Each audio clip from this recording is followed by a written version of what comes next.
Hello everyone, I am the Creep's Cabin. I know you use this video to fall asleep, so before that, like the video and subscribe to the channel. Also, where are you from? And what time are you watching? Now get comfortable and relax.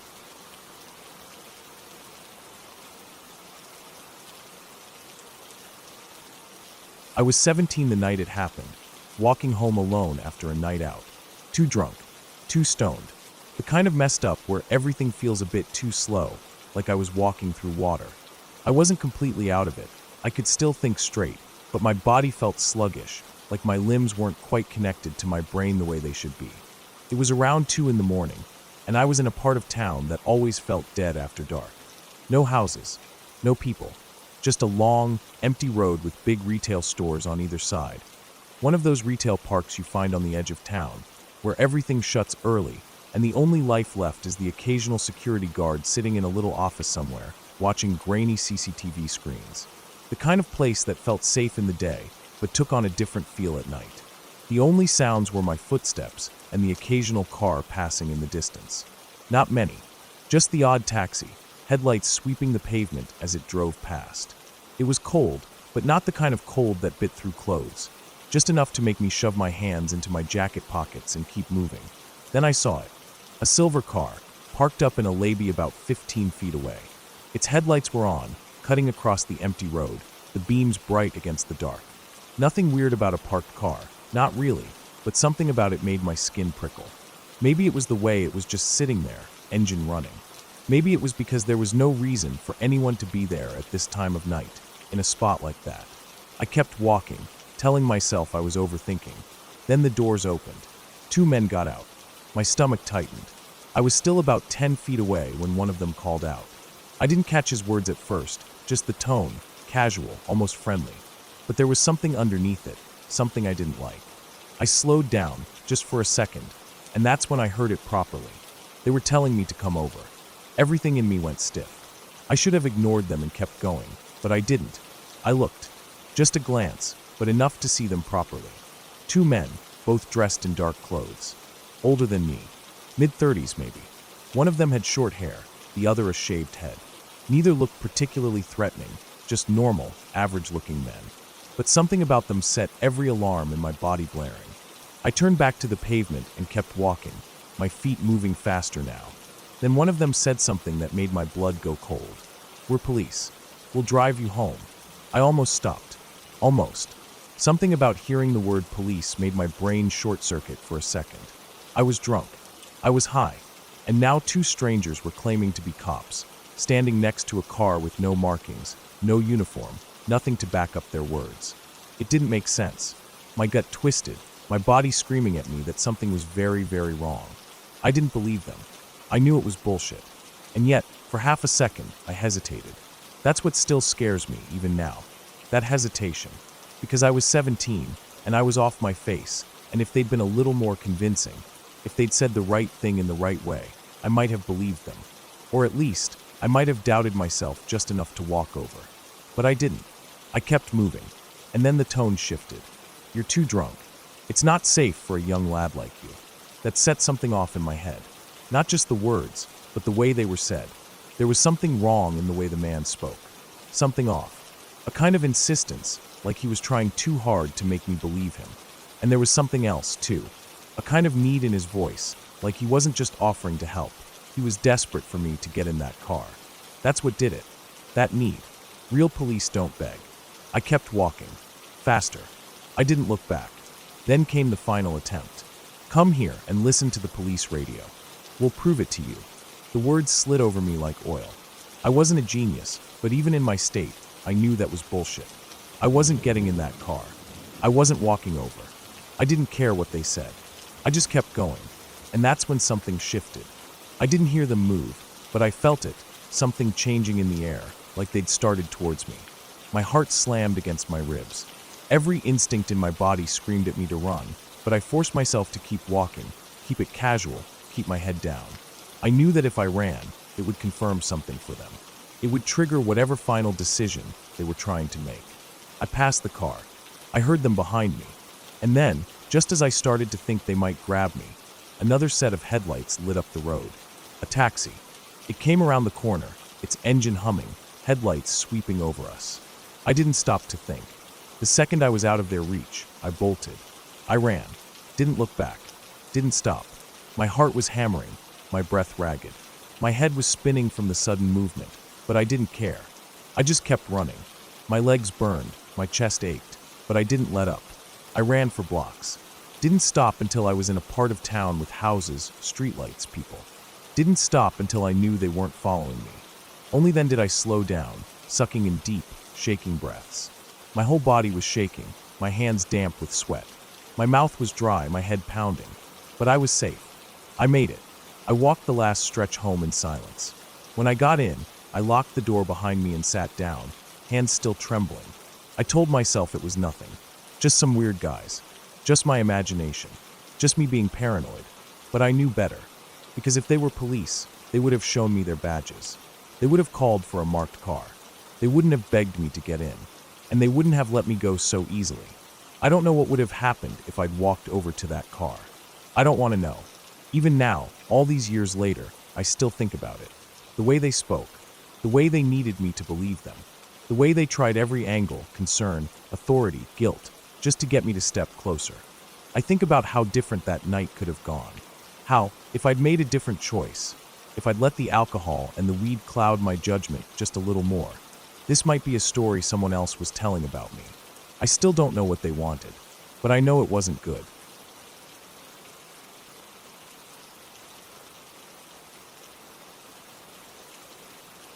I had been coming to this cabin since I was a kid. It wasn't much, just an old mobile home tucked deep in the woods of northern Michigan, surrounded by trees so dense that even on the brightest summer days, the light barely reached the forest floor. It sat on a small clearing, barely enough space for a car to park before the trees closed in again. My family had owned it for years, passed down from my grandfather, who had set it up as a hunting retreat back in the 70s.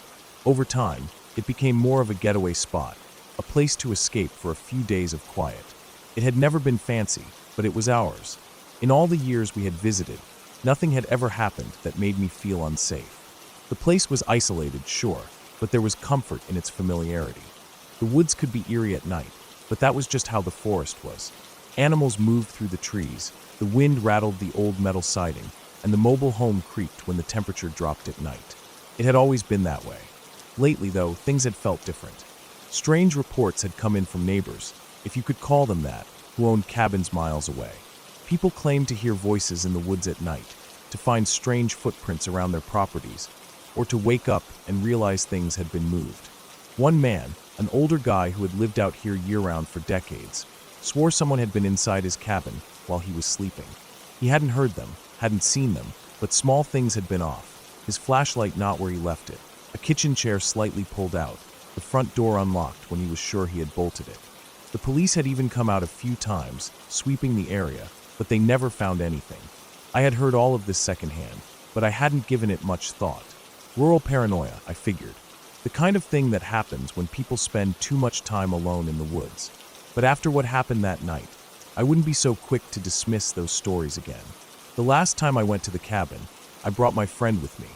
Just the two of us, two women in our late 20s, looking for a quiet weekend away from work, from the constant notifications on our phones, from the noise of everyday life. We had planned to spend the weekend reading, maybe taking a few hikes, and just enjoying the quiet. By the time we arrived, it was already dark. The drive had taken longer than expected. The last few miles nothing but winding dirt roads with no streetlights, no signs of life. The only other vehicle we had passed was an old pickup parked near the turnoff to the main road, its driver nowhere in sight. I had felt a brief pang of unease when we passed it, but I told myself it was nothing, probably just a hunter. When we pulled up to the cabin, I immediately noticed how cold it was. Michigan winters could be brutal, and even though it wasn't full winter yet, the chill in the air made it feel close. The cabin had no central heat, just an old wood stove inside, so the first thing we needed to do was get the power on. The electrical box was outside, on the far side of the cabin, with a padlock to keep animals, or people, from messing with it. The lock was frozen solid. We struggled with it, our fingers going numb as we tried to force it open. The metal was so cold it felt like it burned to the touch. I took off my gloves, breathing on my fingers to warm them up. But no matter what we did, the key wouldn't turn. That was when we started hearing the noises. At first, it was just the wind, or at least that's what I told myself. A faint rustling through the trees, the sound of dry leaves crunching somewhere in the darkness. But then it changed. The sounds became more deliberate, more distinct. The unmistakable noise of footsteps, slow, steady, moving through the brush. I looked at my friend. She had heard it too. We both went still, listening. The footsteps stopped. I swallowed hard, trying to tell myself it was nothing. A deer, maybe. Or a raccoon. Something harmless. But my gut was telling me something else. Then the footsteps started again. Closer this time. I felt the hair on my arms stand up. The lock was still frozen, and we weren't getting anywhere with it. I made a split-second decision. "Let's go inside," I said. We grabbed our bags and rushed for the door, fumbling with the keys, stepping inside and locking it behind us. Inside, the air was cold and stale. The cabin smelled like dust and old wood, the kind of smell that never really goes away. We sat in the dark, breathing heavily, straining to hear anything outside. Nothing. The wind had picked up, making the metal siding creak. After a few minutes, we decided we weren't staying. Not without power. Not after hearing those footsteps. The nearest town was about 20 minutes away, and there was a cheap motel there. It wasn't ideal, but it was better than freezing in the dark with the feeling that something, or someone, was lurking outside. We grabbed what we needed and hurried back out to the car. My friend slid into the passenger seat, and I turned the key in the ignition. Nothing happened. No engine noise. No dashboard lights. Not even the faintest click. It was completely dead. I tried again. Nothing. Panic started creeping in. There had been nothing wrong with the car. We had driven it for hours to get here without a single issue. Now, after sitting for just a few minutes, it was completely unresponsive. I pressed the button to lock the doors. Nothing. My friend stared at me, wide-eyed. "We need to go back inside," I said. We grabbed our things and ran back to the cabin, locking the door behind us. Now we were trapped. No car. No power. No way to call for help. We tried to stay calm, laying out a plan. At first light, we would walk in the direction of the road and try to get a signal. The thought of spending the night there made my stomach turn, but we had no choice. Then came the knock. 2 sharp, deliberate knocks on the back door. We froze. My skin prickled with fear. We sat there, barely breathing, listening. My heart was pounding so hard I could hear it in my ears. Silence. Then, a single bang on the window. I clenched my jaw, my hands gripping the arms of the chair so tightly my knuckles ached. Someone was out there. Someone had sabotaged our car. Someone was playing with us. The knocking continued, spaced out just enough to keep us on edge. Never at the same spot twice. A tap at the side of the cabin. A knock on the front door. A scratch against the back window. Hours passed like that. We stayed awake all night, sitting together in the dim glow of our flashlights, waiting for the moment when whoever was outside would decide to come in. But they never did. As soon as the first light of dawn crept through the windows, we went outside. The forest was silent. The air was still. Nothing looked out of place. Then we checked the car. Under the hood, we found it. The bolt that connected the metal clamp to the battery terminal had been loosened almost completely. The nut had been unscrewed until it was barely hanging on. Just a few more turns, and the connection would have broken completely, cutting off all power. Someone had done this. I tightened the bolt with my fingers, then tried the ignition. The car started immediately. We left without looking back. I haven't been back to the cabin since.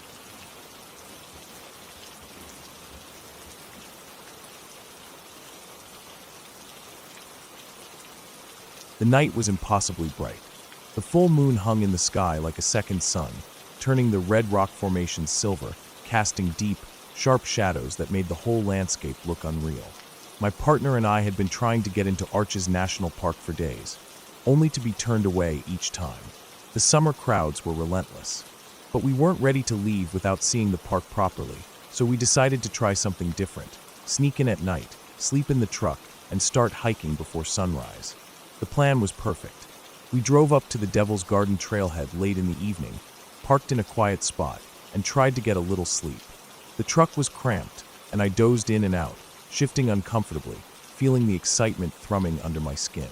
When we finally woke up around midnight, the moon was so bright it felt like daylight.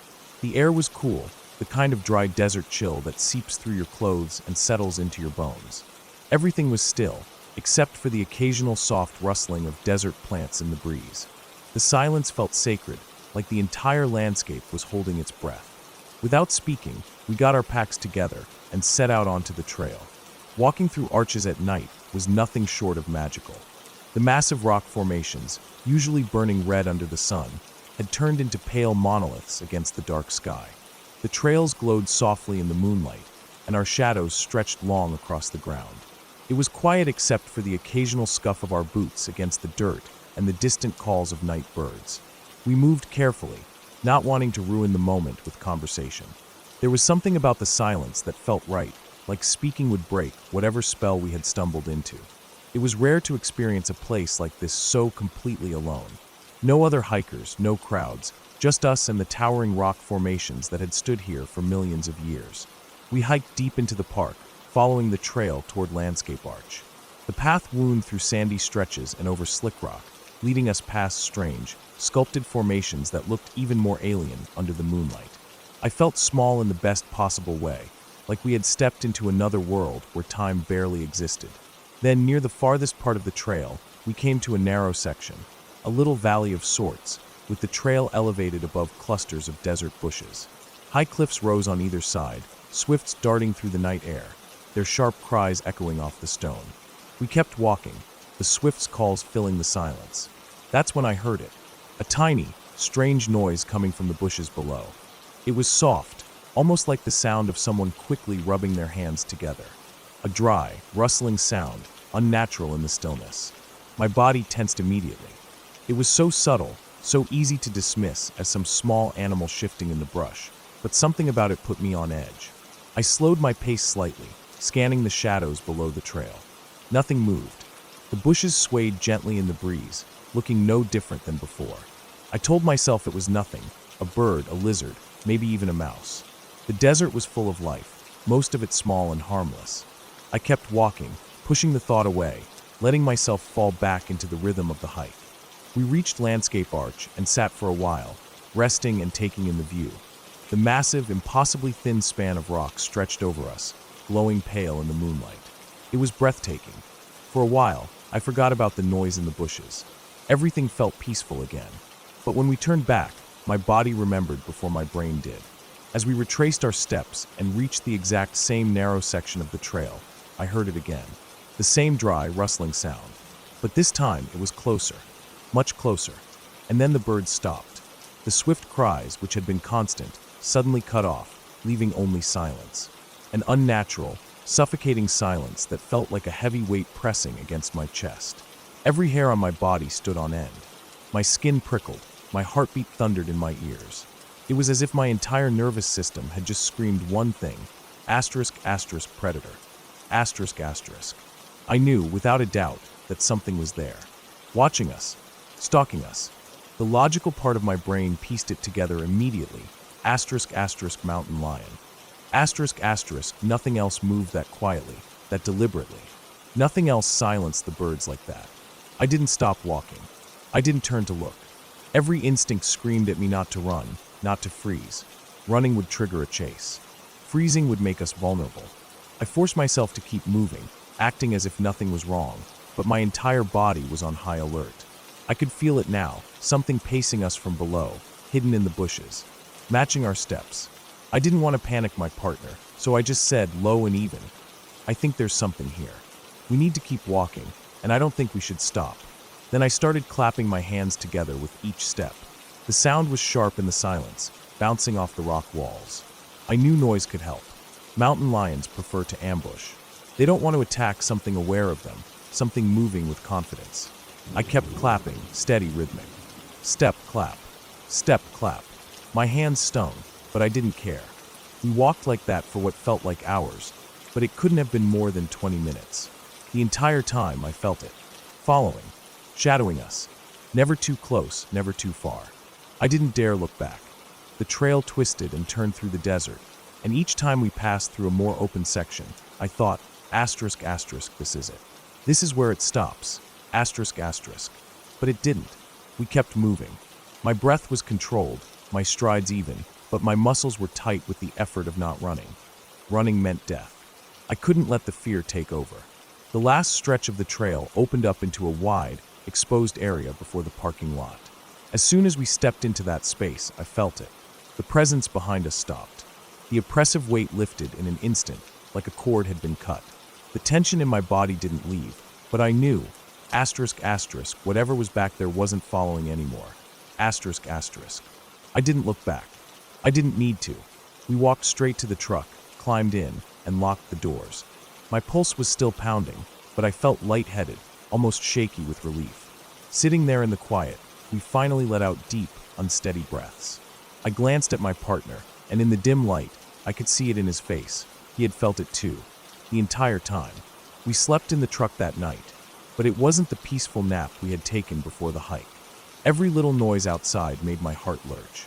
The scrape of a branch, the scuffle of gravel. My brain refused to let go of the feeling of being hunted. The next day, we told a ranger what had happened. She didn't even hesitate before saying, "Yep, that was a mountain lion. I don't think I've ever felt so sure of something in my life." It was magical for a while. A night hike under the full moon, the silence, the glowing arches. It was something I'll never forget. But I also learned a lesson that night. Don't hike at night, and never hike alone.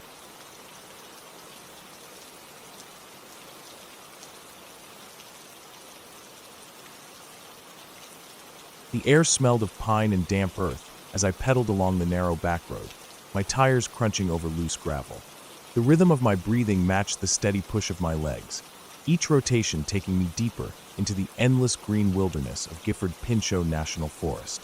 The forest was old, dense, and sprawling, trees stretching for miles in every direction, a thick canopy overhead filtering the late afternoon light. I hadn't seen another human being in hours. It was 2010, and I was on a solo bike camping trip, making my way from Portland to Seattle the long way, winding through the back roads and forgotten trails of the Pacific Northwest, carrying everything I needed strapped to my bike. No tent, just a bivy sack and sleeping bag. No schedule, just a rough plan. Find a jeep trail, ride until I found a good spot, and make camp. By late afternoon, I was somewhere near Big Tire Junction, checking my map and scanning the tree line for any promising trails. My legs ached, but it was a good kind of ache, the kind that comes from a long day of riding. The temperature had dropped slightly, but the humidity hung heavy in the air, mixing with the scent of resin and wet soil. I turned onto a narrow side trail, a barely visible path carved into the forest by old logging trucks or off-roaders. It seemed promising, quiet, secluded, deep in the woods where I could sleep without worrying about anyone stumbling across my camp. I hadn't gone more than 50 yards when I spotted it. A bear. It stood just off the trail, half hidden by thick undergrowth, its head lifting as it noticed me. My heart rate spiked. Black bears weren't usually aggressive, but the last thing I wanted was to startle one or get between a mother and her cubs. I slowed to a stop, keeping my eyes on it, my hands gripping the handlebars tight. For a second, we just stared at each other. Then I reached down and rang my bike bell. The sharp, high-pitched sound shattered the silence, echoing through the trees. The bear flinched, turned, and lumbered off into the woods, disappearing into the underbrush. I let out a breath I hadn't realized I was holding. Yeah, not camping here. I turned around, pedaling back to the main road, and started searching for another trail. It took me another half hour to find a new spot. Another unmarked jeep trail, this one winding through the trees before opening up into a small clearing. It was perfect, flat ground, soft pine needles, and not a sign of recent human activity. And remote, really remote. I pulled out my map, tracing my finger along the nearest landmarks. I was at about 4,200 feet, miles from any road or town, with nothing but trees and sky in every direction. The closest human habitation was easily 50 miles away. Exactly what I had wanted. No noise, no interruptions, just me and the forest. The only problem was the mosquitoes. They were relentless, swarming in thick clouds, buzzing in my ears, biting any exposed skin. I swatted at them as I set up camp, but it was pointless. Without a tent, my only refuge was my sleeping bag. So, as the sun dipped below the horizon and the sky turned to deep purple, I crawled inside my bag for relief. It wasn't even 8:30, but I didn't care. The forest was peaceful, the air cool, and despite the mosquitoes, I was comfortable. Then I heard the engine. At first, I thought I was imagining it. The distant hum of a motor, faint but growing louder. I lifted my head, listening. The sound was real, and it was coming down my trail. I peeked out of my sleeping bag, my heart rate kicking up a notch. Through the trees, I saw headlights bouncing over the uneven ground, growing brighter as they approached. A pickup truck. This was not a road. This was not a place where anyone should be. I tensed as the truck rolled closer, its engine a low growl in the quiet night. Then, as it passed, I locked eyes with the driver. A man, maybe in his 40s or 50s, face illuminated by the dashboard lights. And then he was gone, the truck disappearing down the trail, its red taillights fading into the darkness. I stayed frozen, my mind racing. I had checked the map. This trail didn't go anywhere. It dropped down into a canyon and ended. That meant one thing. Whoever this was, they were coming back. And the only two people on the planet who knew I was here were me and him. I lay completely still, listening. The forest had gone quiet, like it was holding its breath. The mosquitoes were still buzzing, but I barely noticed them now. Every fiber of my being was focused on the distant hum of the truck's engine, fading as it descended the canyon. Then silence. I checked my watch. 30 minutes passed. Then I heard it again. The low rumble of tires on dirt, growing louder. The truck was coming back. I barely breathed as it passed my camp, the driver's silhouette visible against the dim glow of the dashboard. I kept my face low, hoping he wouldn't notice me watching. And then, just like that, he was gone. The forest swallowed the sound, and I was alone again. But I didn't sleep. I lay there, staring at the stars through the tree branches, every rustling leaf or snapping twig sending a jolt of adrenaline through me. Was he coming back? Did he see me? Was he just some lost hunter? Or did he have a reason to be here? I didn't know. Morning couldn't come fast enough. I left at first light, pedaling hard, covering as much ground as I could. By late afternoon, I had reached Taklock Lake, finding an abandoned campground to spend the night. It felt safer, until the Yahoos showed up. Sometime after dark, I heard them, shouting, laughing, the unmistakable pop of gunfire. A group of guys had somehow gotten their trucks past the Forest Service berm and decided to have themselves a wild night. They had no idea I was there. I hunkered down, trying to stay invisible. The last thing I wanted was to startle a group of drunk men with guns. I barely slept. When the sky started turning pale blue, I packed up quickly and slipped out before they woke up. By the time I reached civilization again, I was exhausted. But I made it. Looking back, I still don't know what to make of that night near Big Tire Junction. Maybe it was just some guy exploring, someone as surprised to see me as I was to see him. Or maybe I had dodged something worse. Either way, I never camped that deep in the woods alone again. And to this day, I still wonder, what if I hadn't been inside my sleeping bag when that truck passed? What if he had seen me? Would I still be here to tell this story?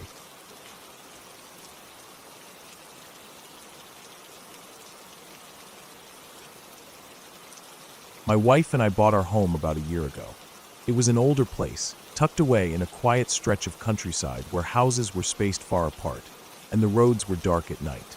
The previous owners were an elderly couple who had lived there for decades.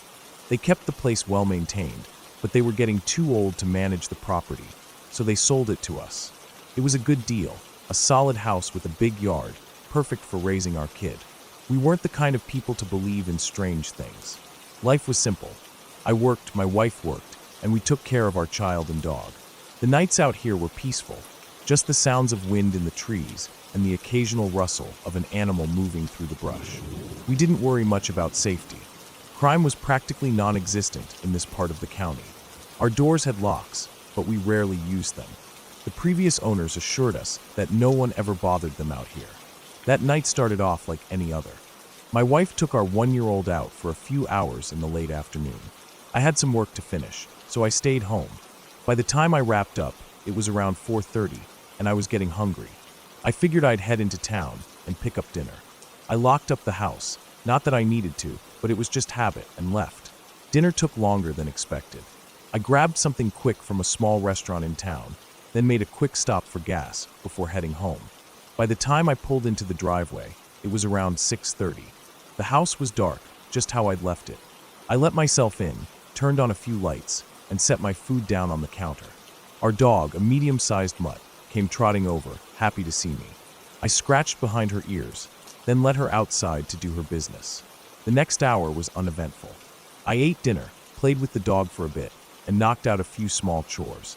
The usual stuff: wiping down the counters, straightening up the living room, folding a load of laundry. By 7:30, my wife and kid were back home. She carried the little one inside, setting them down to toddle around while she put a few things away. The evening settled into its normal routine. We relaxed for a bit, talked about our days, and then started winding down. By 9 o'clock, I was ready for bed. I'm usually up early with our kid, so I don't stay up late. I brushed my teeth, turned off most of the lights, and headed to the bedroom. It must have been 2 minutes after I crawled under the covers that I got the text. It was from my wife. That was strange. She was still awake, just in the other room. I frowned and opened the message. It was a picture. I stared at it for a second, confused. It was our dry erase menu board, the one on the fridge. My wife usually filled it out at the start of the week with a rough plan for dinners. I had seen it earlier in the day, and it had been neatly written, just like always. Now it was scrambled. The words were jumbled, letters scattered, some smudged, others rewritten in messy, uneven handwriting. There were random squiggles and stray marks across the board. Some of it was in my wife's handwriting, but some of it wasn't. And it wasn't mine. A slow, crawling unease crept into my stomach. My first thought was the kid. Maybe somehow they had gotten to it. But that didn't make sense. Our child was barely over a year old. They weren't tall enough to reach the board, and they certainly weren't capable of writing, let alone something like this.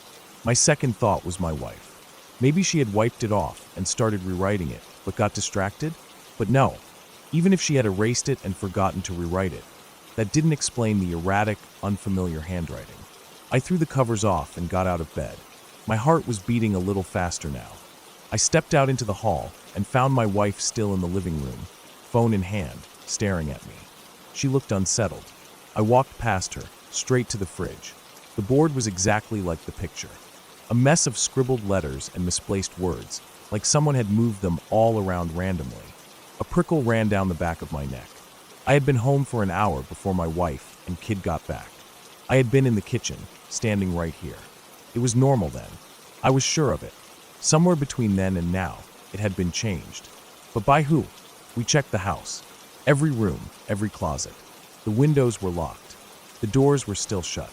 Nothing was missing, nothing was moved, except for the menu board. Neither of us wanted to jump to conclusions, but there was no ignoring it.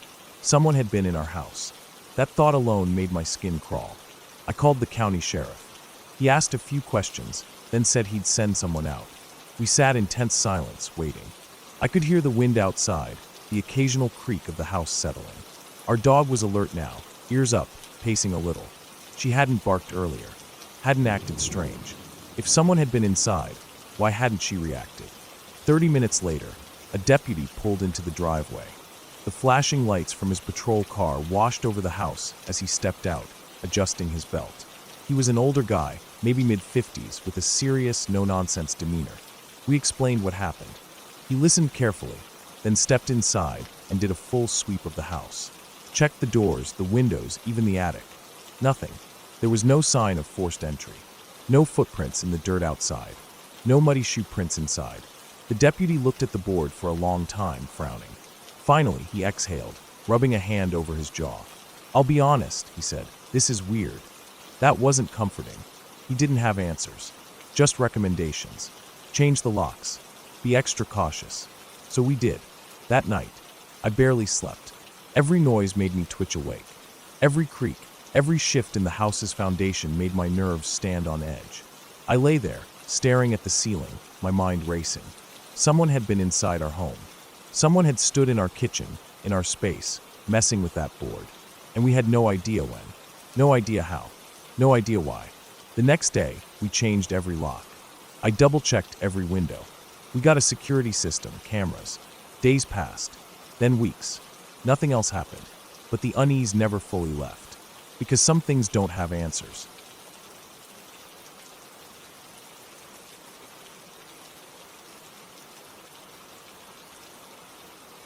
The forest was silent, the kind of silence that settles in the dead of night when everything that should be moving has stopped. It was 1 a.m., and I was sitting in the trench with my battle buddy, gripping my rifle just a little tighter than usual. The only sounds were our own breathing and the occasional crackle of the radio. We were stationed at Checkpoint Charlie, a temporary encampment set up in the middle of dense woods, part of a larger training exercise. The kind of place that felt isolated, even though we were technically surrounded by other soldiers somewhere in the darkness. It was pitch black. Even the stars seemed dim, buried behind thick clouds that blocked out what little light there was. The forest around us felt endless, stretching beyond what I could see, even through the night vision scope mounted on my rifle. My battle buddy and I had been sitting in silence for a while, watching over the edge of our trench, scanning the tree line for anything unusual. It was a routine shift, one we had done before, and would do again. But this time, something was off. I adjusted the night vision scope, slowly sweeping across the forest, scanning for any movement. At first, I saw nothing. Just the usual shadows, the shifting branches in the wind. But then something caught my eye. There, barely visible against the ground, were 4 shapes. Low, crawling, moving toward our encampment at a pace that felt unnatural. I blinked, adjusted the focus, and looked again. They were still there, creeping forward in slow, deliberate motions.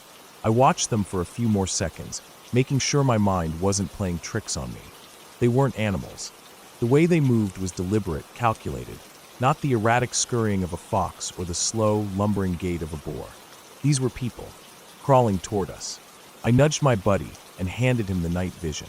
He pressed it to his eyes, went still for a long moment, then let out a quiet breath. There was no doubt. I picked up the radio and pressed the button. "Checkpoint Charlie to Guard Commander," I said, keeping my voice low. "We have movement outside the perimeter. For unknowns crawling toward the trenches." A few seconds passed before the response came through. "There shouldn't be anyone out there," my commander said, his voice clipped and alert. "Keep eyes on them and report back." I shifted, keeping my rifle aimed in their direction. My buddy handed the night vision back to me, but neither of us spoke. We just watched. They were slow. Too slow. It was like they were deliberately moving in a way that made them hard to notice, inching forward an inch at a time, almost like they were trying to blend in with the ground. I felt the hairs on my arms stand up. There was something unnatural about the way they moved, not in a supernatural sense, but in a way that made my gut tighten. I had seen people crawl before, during training, during exercises, but never like this. Never with this kind of eerie precision. I reached for the radio again. "They're still moving," I said. "Very slow, but they're closing in." The response was immediate. "Stop them." I took a breath, steadied my rifle, and rose from the trench. The air was thick, damp with the lingering humidity of the night. The forest loomed around me, shadows stretching long and dark in every direction. I stepped to the edge of the camp, lifting my rifle, pointing it toward the shapes. My voice came out steady, controlled. "Stand up, hands above your head." Nothing. They didn't react. I felt my heartbeat in my ears. My battle buddy was still watching through the night vision, tracking them.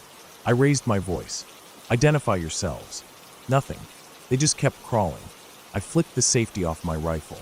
I was ready to fire warning shots if I had to, but something about the situation felt wrong. I didn't want to waste ammunition, not without knowing what I was dealing with. Then, I heard footsteps behind me. Fast, heavy. My guard commander. He came up beside me, pistol in hand, NVG strapped to his helmet. He lifted them, took one look at the figures, and his entire posture changed. He saw them. The tension in his body sharpened, and then, without hesitation, he moved forward, breaking into a run toward them, closing the distance in just a few seconds. And then, they were gone. Not ran away. Not ducked into the trees. Gone. I didn't blink. I didn't look away. But they just weren't there anymore. The ground was empty, nothing but damp leaves and cold dirt. The commander stopped dead in his tracks, scanning the area, turning in a full circle, looking through his night vision. Then, without a word, he stalked back toward us, his jaw clenched. I didn't ask questions. Neither did my buddy. We just went back to our trench, rifles in hand, and kept watching. The rest of the night was quiet. Too quiet. When our shift ended, we told the next group what we had seen. They just nodded, like they had heard stranger things before, and took their positions. We never got an explanation. Never found tracks. Never found signs of anyone ever being there. But I know what I saw. And I know that whatever was out there, it was watching us.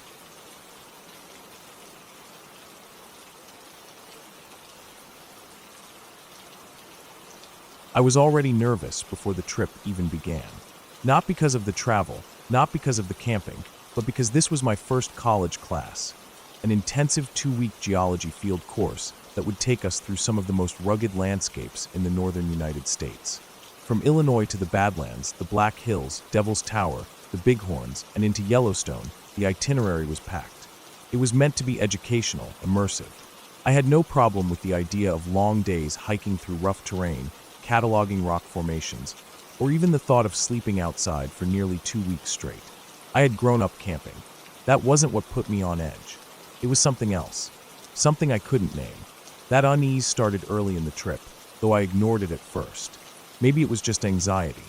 Maybe it was the unfamiliarity of being in a group of mostly strangers, or the fact that we were hundreds of miles from home. Maybe it was nothing, but by the time we reached the Black Hills, I couldn't brush it off anymore. Our second campsite was in the middle of nowhere. It was one of those places where, when the sun went down, the darkness was absolute. There were no streetlights, no distant glow of a town over the horizon, just the cold spread of stars overhead and the black silhouettes of trees standing tall in the night. During the day, it was a beautiful sight. A clearing surrounded by dense pine forest, with rocky ridges rising in the distance. It felt untouched, isolated, which was exactly why our professor had chosen it. Out here, we could study the geological formations without the distraction of tourists or traffic. We were the only ones at the site. No other campers, no other people for miles. And yet, I felt watched. The feeling crept in that first evening.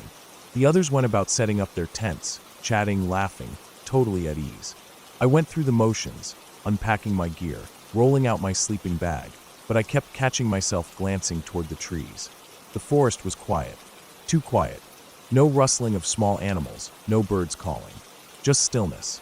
I tried to tell myself I was being paranoid, but when I stepped a few meters into the tree line to gather firewood, the hairs on the back of my neck rose instantly. It felt like something was there. Not a person, not an animal, just something. I turned sharply, scanning between the trunks. Nothing moved. The trees stretched out, empty and dark, but I couldn't shake the feeling that something had just been watching me and had disappeared the second I turned. I grabbed a few branches off the ground and backed out of the trees, keeping my eyes on the forest the whole time. That night, I barely slept. Every little sound had me wide awake, staring at the ceiling of my tent. A branch cracked somewhere in the distance. The wind sighed through the trees. But there was nothing definite, nothing tangible. Just that nagging, awful sense that if I unzipped my tent and looked outside, I wouldn't be alone. The others had no problem. In the morning, they were rested and energized, already excited for the next leg of the trip. I kept my mouth shut about my unease. What could I say? That I felt like I was being watched? That I had a bad feeling about this place? No one else felt it. It was just me. So I let it go. But it didn't stop. A few days later, we reached Devil's Tower. The massive rock formation loomed above us, a sheer column rising unnaturally from the earth. It was breathtaking. But the second we arrived, that same feeling came rushing back. Devil's Tower is a sacred place to many of the local tribes, and I could feel why. It had a weight to it, a presence. All around the base, offerings had been left, small bundles of cloth tied to trees, symbols of prayers and respect. I felt wrong being there. It wasn't just the history of the place, or the towering presence of the formation itself. It was that same prickling sensation on the back of my neck, that same gnawing feeling that I was somewhere I shouldn't be. I stayed close to the group, taking notes as our professor lectured, but my mind wasn't on the geology. It was on the trees, the spaces between them, the emptiness that somehow didn't feel empty at all. When we finally left, the sensation lifted instantly, like stepping out of deep water and being able to breathe again. The next time it happened was in the Bighorns. We camped just before reaching the research station, in a clearing surrounded by thick, twisted pines. The others had no hesitation, eagerly disappearing into the woods to explore. I stayed put, not because I was tired, not because I was uninterested, but because the second we arrived, that same unease settled into my chest. Something was watching me. I was sure of it. The trees were too still, the quiet too deep. It was as if the entire forest was holding its breath. I forced myself to act normal. I set up my tent. I made myself eat, but my body refused to relax. Every movement in my peripheral vision had me snapping my head around. Every gust of wind through the branches made me tense. Night was worse. Lying in my tent, I felt like a sitting duck. Every instinct screamed at me that something was nearby, just beyond the tree line, just out of sight. I barely slept. By morning, I was exhausted, but I kept it to myself. The final time it happened was on the east side of Yellowstone. We were hiking in the mountains when I got separated from the group. It wasn't supposed to be a big deal. The tree cover was sparse, and I could still hear them somewhere up ahead. I knew the general direction we were headed. I wasn't lost, but I wasn't alone. The feeling hit me like a punch. The air around me felt different, wrong. My skin prickled with cold sweat despite the heat. Something was behind me. I turned sharply. Nothing. The landscape stretched out, wide and open, but I couldn't shake the certainty that something had just been there. Watching, waiting, I walked faster. The feeling didn't fade. If anything, it grew stronger, pressing in from all sides. My breath was loud in my ears. My heartbeat thudded against my ribs. I wasn't running. Not yet.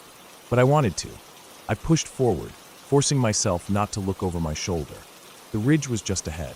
If I could just get over the ridge, I'd see the others. I'd be fine. I reached the crest and practically stumbled over it. And then gone. The second I crossed that invisible line, the feeling vanished. The air was normal again. The tension in my muscles eased. I looked back, but there was nothing. Just open land. Trees in the distance. Nothing. By the time I rejoined the group, I felt stupid. There was no explanation for the fear that had gripped me. No reason for the panic. I never told anyone about it. The trip ended. We went home. It was a great experience, amazing landscapes, incredible learning opportunities. But even now, I think about those moments. That awful, crawling sensation. And I wonder, what if it wasn't just in my head?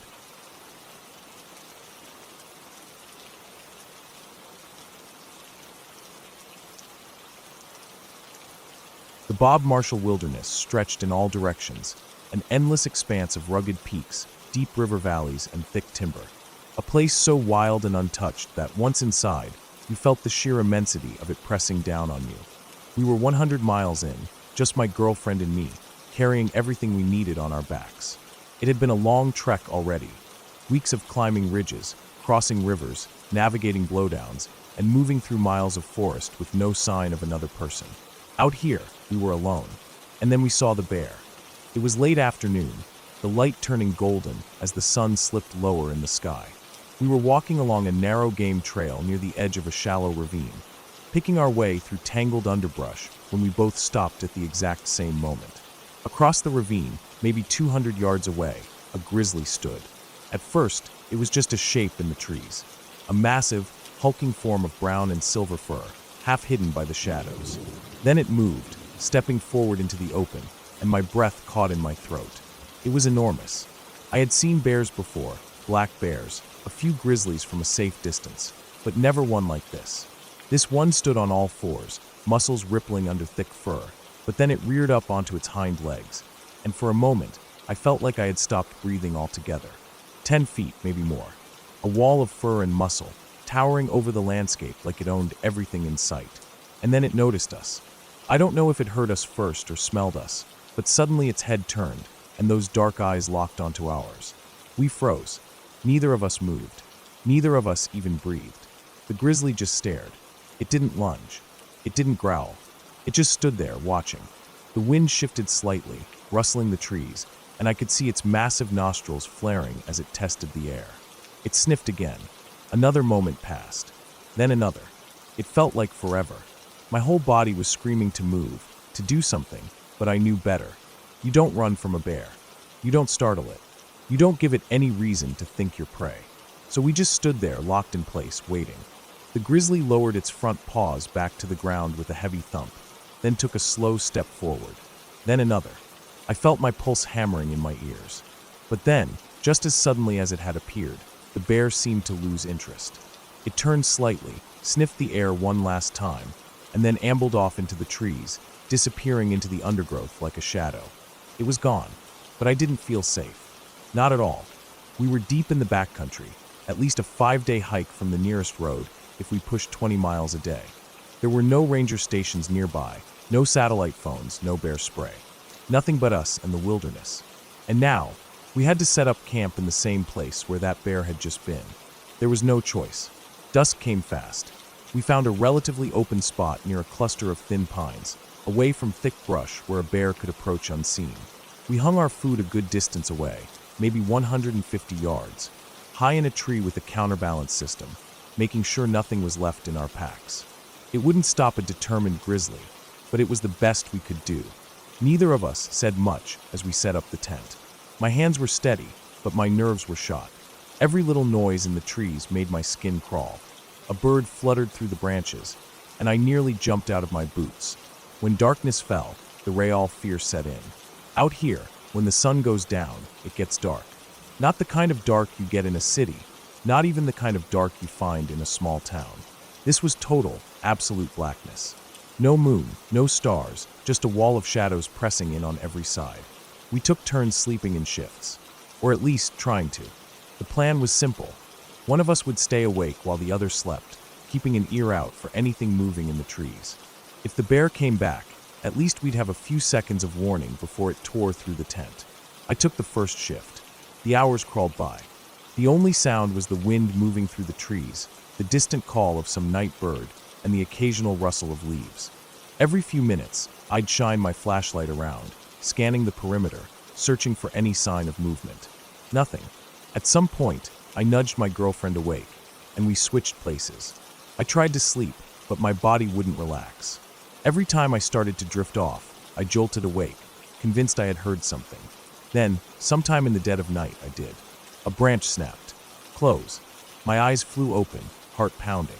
I grabbed the flashlight and clicked it on, aiming it towards the trees. Nothing. Just darkness. Then another sound, a soft huff. The breath of something big. I sat completely still, barely even breathing. My girlfriend was awake now too, staring wide-eyed into the dark. I turned off the light, listening. Silence. Long minutes passed. Then slowly, the tension in the air seemed to ease. Whatever had been out there was moving away. We didn't sleep after that. Morning took an eternity to arrive. But when it did, when the first pale light of dawn crept over the horizon and the shadows began to lift, it was the single greatest relief I have ever felt in my life. We had made it. Alive. I stepped out of the tent, stretching my stiff muscles, and scanned the area. No tracks. No sign of the bear. Just an empty forest, as if nothing had happened at all. But something had happened. We had spent the night in grizzly country, deep in the heart of the Bob Marshall wilderness, with nowhere to run and no way to call for help. And somehow, through sheer dumb luck, we had walked away untouched. The bear could have killed us. Easily. It could have torn through our tent in seconds, crushed us like twigs, dragged our bodies off into the trees, and no one would have ever known what happened to us. But it hadn't. Maybe it hadn't been hungry. Maybe it had already eaten. Maybe it just didn't see us as worth the effort. I don't know. But I do know this. When we broke camp that morning, packed our bags, and started hiking again, we walked faster than we ever had before. And for the rest of that trek, every single night, we slept with one eye open. I've spent years in the wilderness. I've hiked through deep forests, climbed mountain peaks, crossed remote valleys where no human has walked in decades. But that night in the Bob Marshall changed me. I don't think I ever truly understood what it meant to be powerless in nature until then. We had no control, no defenses, no escape. We were nothing more than tiny, fragile creatures in a land ruled by something much bigger, much stronger, and infinitely more dangerous than us. We were food, nothing more. And that night, by pure chance, the grizzly simply decided not to eat.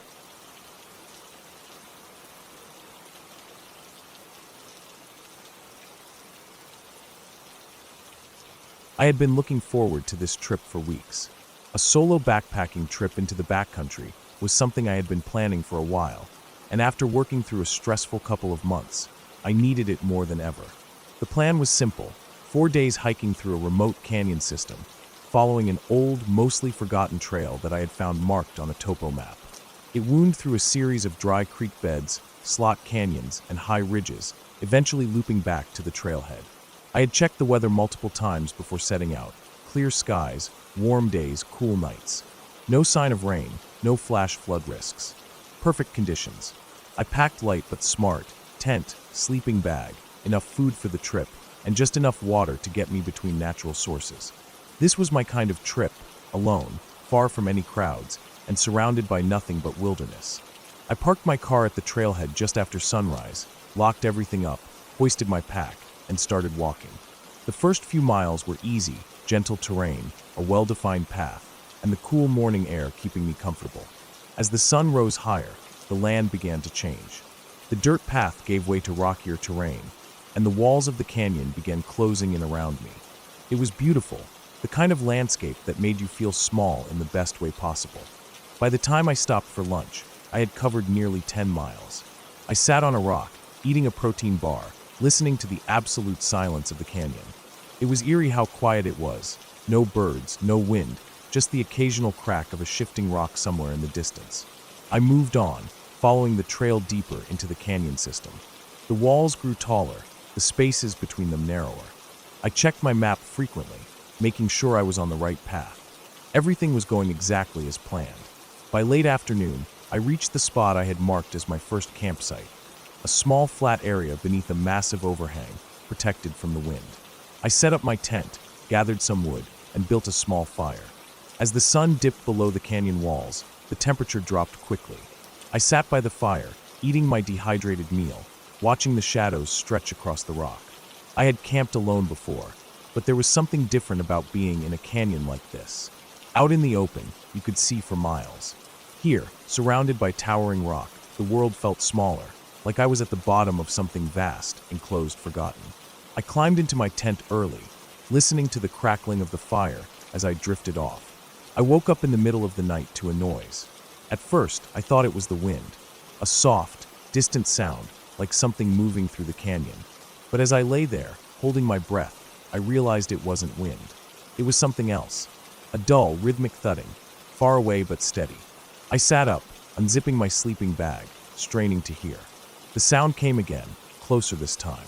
It reminded me of something heavy hitting rock, a deep, deliberate impact. I grabbed my headlamp and flicked it on. The walls of my tent glowed, but outside, the light barely reached the edges of the overhang. Everything beyond that was swallowed in darkness. I listened for a long time, but the sound never came again. Maybe a rock had fallen somewhere in the canyon. Maybe it was nothing. Eventually, I lay back down, trying to convince myself it didn't matter. Sleep didn't come easy after that. Morning brought light, and with it my confidence. The night had felt strange, but daylight made everything normal again.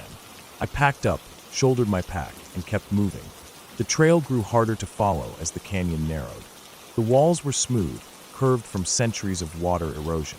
The ground beneath me was mostly dry sand, except for the occasional dark patch where moisture still lingered. I checked my map. This was the tightest part of the route, a deep slot canyon that twisted for nearly a mile before opening up again. There was no other way forward. The walls pressed in, towering above me, the sky nothing more than a thin strip of blue. It was beautiful but unsettling. Every sound echoed, the crunch of my boots, the shifting of my pack, even my breathing seemed louder. Halfway through, I smelled something. Faint but unmistakable. Rot. It wasn't strong, but it was there, a deep, organic stench that made my stomach turn. I slowed down, scanning the canyon ahead.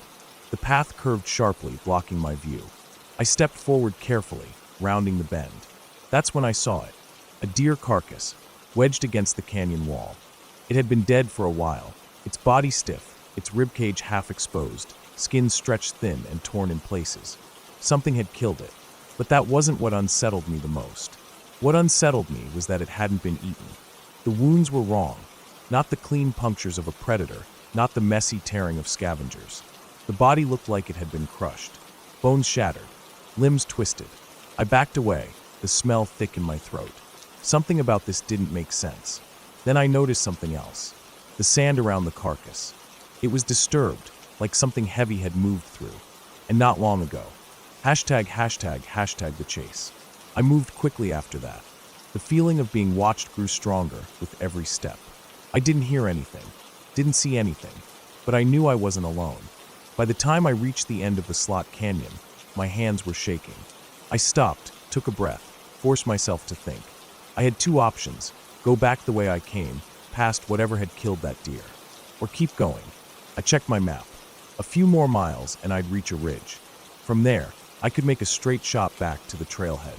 I didn't hesitate. I pushed forward, climbing higher, my legs burning. That's when I heard it again. The sound from last night. A deep, heavy impact. Closer this time. I ran. The trail steepened, loose rocks sliding beneath my feet. I didn't look back. Then ahead of me, the ground changed, smooth, solid rock. No more sand. No more footprints. I had no way of knowing where it was.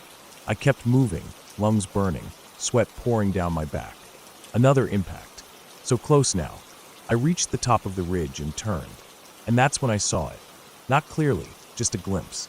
Something massive, moving between the rocks. Not a person. Not an animal. Something else. Then it was gone. I didn't stop running until I saw my car. I threw my pack in the back, locked the doors, and drove until I hit pavement. I don't know what I saw. I don't want to know. I just know I'll never go back.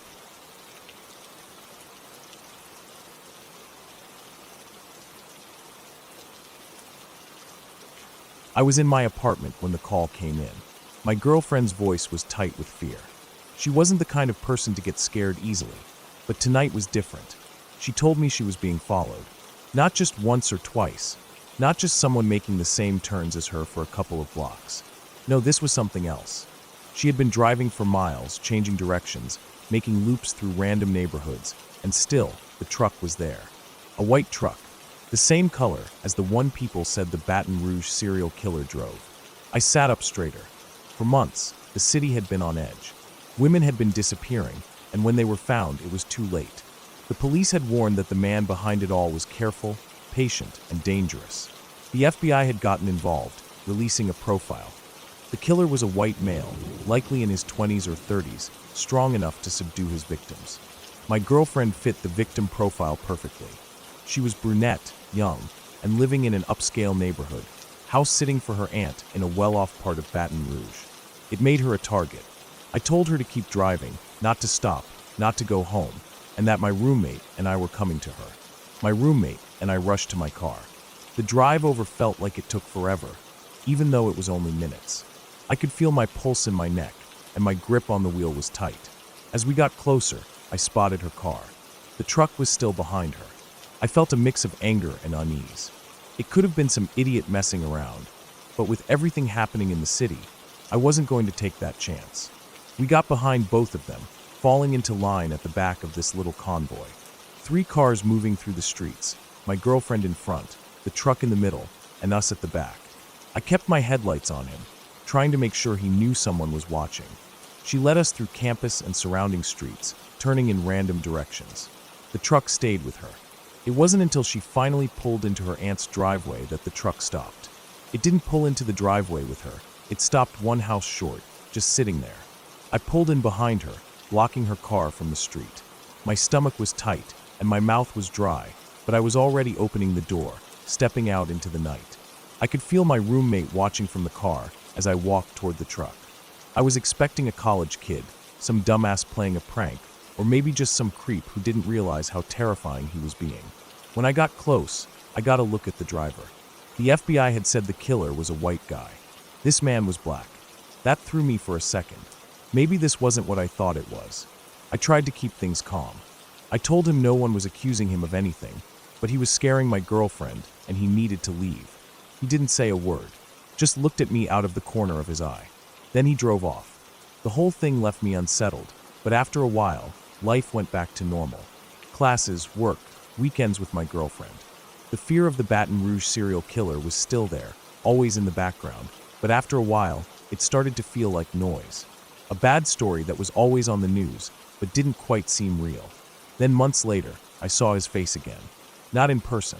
On the front page of the Baton Rouge newspaper. He'd been arrested. The Baton Rouge serial killer wasn't a white man like the FBI had thought. It was him. The man in the white truck. The man I had walked right up to. The man I had told to leave, without realizing just how close we had come to something so much worse. I thought back to that night.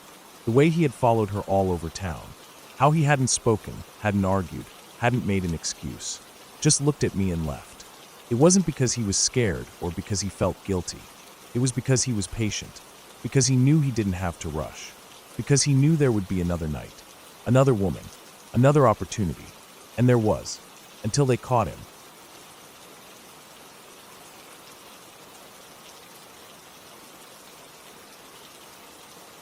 There's something about national forests that feels different from other places.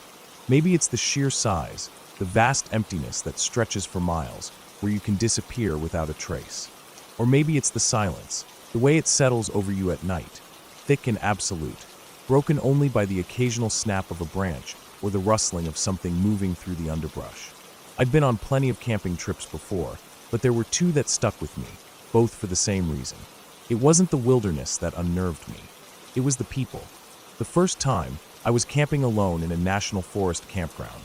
One of those places that's technically designated for camping, but has no amenities, no running water, no rangers patrolling the area. Just a few dirt pull-offs with crude fire pits scattered among the trees. The kind of place where, if something happened, it would be days before anyone noticed. I pulled in late in the afternoon, the sun hanging low behind the trees. The place was empty, or so I thought.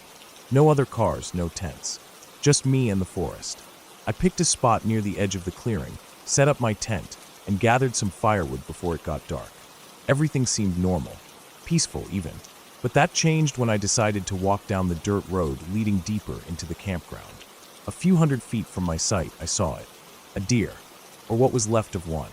It was lying right in the middle of the road, sprawled out on its side, legs stiff and unmoving. Blood soaked into the dirt beneath it, dark and thick.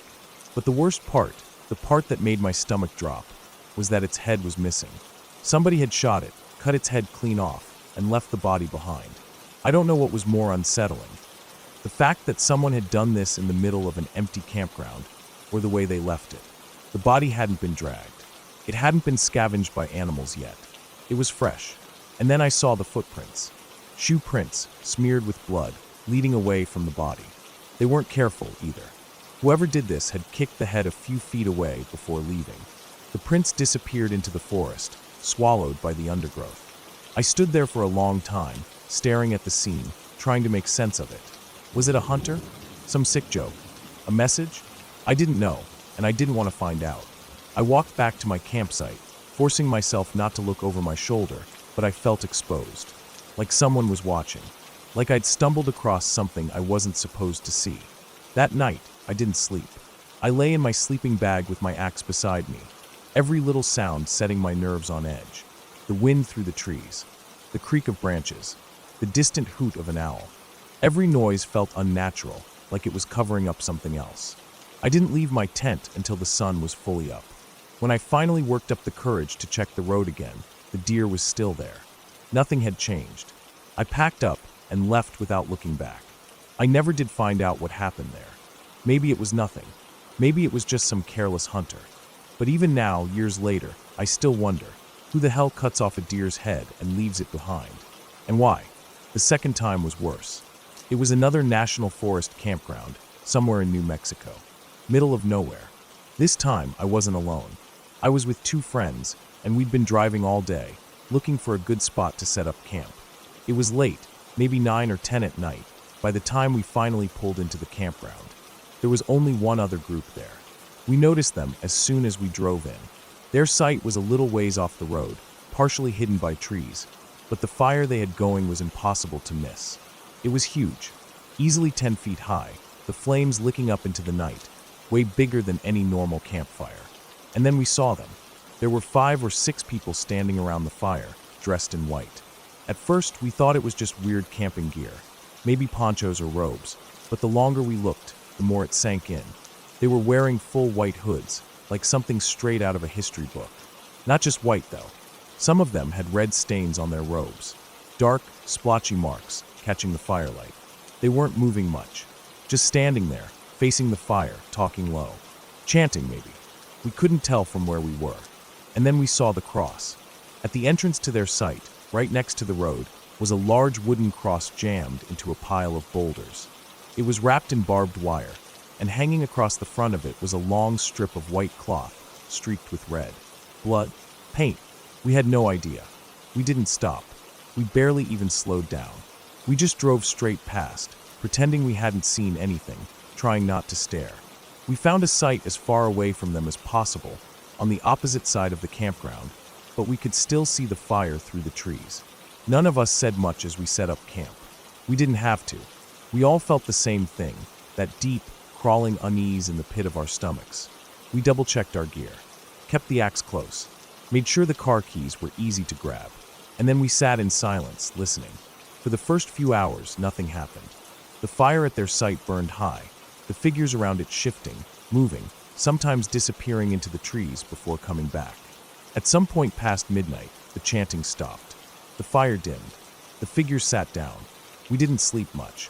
Every time one of us dozed off, we'd hear something, a twig snapping, movement in the brush, and jolt awake, sure that one of them was standing right outside the tent. Morning took forever to come. When the sun finally crept over the horizon, we wasted no time packing up. We didn't even eat breakfast. Just shoved everything into the car and got the hell out of there.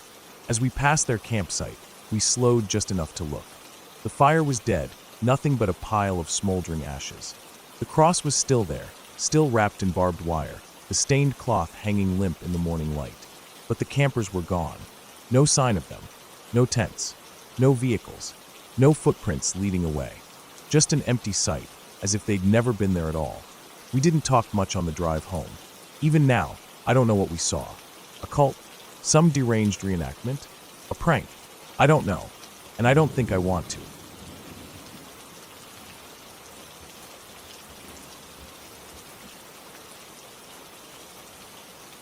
I don't know what we were thinking. Maybe we weren't thinking at all. We were young, restless, and bored, the kind of bored that makes you do dumb things just to feel something. My friend and I had snuck out of his house plenty of times before, but we never really had a plan. We'd just walk around the neighborhood, hide from passing cars, maybe climb on something we shouldn't. It wasn't about doing anything dangerous. It was just about being out, feeling like we were getting away with something. But that night was different. There was a homeless camp down in the woods near the railroad tracks, not far from my friend's house. We had seen the trail leading into the trees before, knew it went back to where some guys had set up tents and tarps. One of the guys who lived there was actually an old friend of my buddy's dad. He wasn't the kind of homeless person you'd picture when you hear that word. He could have worked if he wanted to, had places he could go, but he told us he liked living off the grid. My friend's dad let him stop by to shower sometimes, and he never seemed dangerous or crazy, just different. That was why we thought it would be cool to check the camp out. Safe even. We didn't plan it ahead of time. We were just walking, and one of us, I don't even remember which, brought it up. The second it was out there, we both wanted to do it. It was late after midnight, and the neighborhood was dead quiet. No cars, no lights in the windows. Just us and the sound of our sneakers hitting the pavement as we made our way toward the woods. At first, it was kind of fun. There was always something exciting about sneaking out, even when we weren't doing anything interesting. It felt like we were breaking some invisible rule. But as we got closer to the tracks, the excitement started to change. The air felt thicker, the way it does when you know you're about to do something you shouldn't. Neither of us said anything about it, but I know we both felt it. The walk took longer than we expected. Distances always feel shorter when you're just thinking about them, but when you're actually covering the ground, it's different. The houses got fewer and farther between, and the streetlights disappeared. Before long, we were standing at the edge of the woods, just before the railroad tracks. The trees swallowed up most of the moonlight, but we could see the trail. It was narrow, cutting through the brush like a dark tunnel. The camp was somewhere in there, off to the side, but we couldn't see it from where we stood. The only sign of life was a faint orange glow deep in the woods, firelight. Someone was awake. That should have been enough to make us turn back.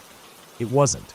We stepped off the gravel and onto the trail, moving slow, watching our footing. The dirt was packed down from use, but roots and rocks stuck out, waiting to trip us. The deeper we went, the more the trees closed in, their branches tangling above us. The only sounds were the distant hum of the highway and the occasional crack of a twig underfoot. We didn't talk. We barely even breathed. The camp wasn't far, maybe 100 feet ahead.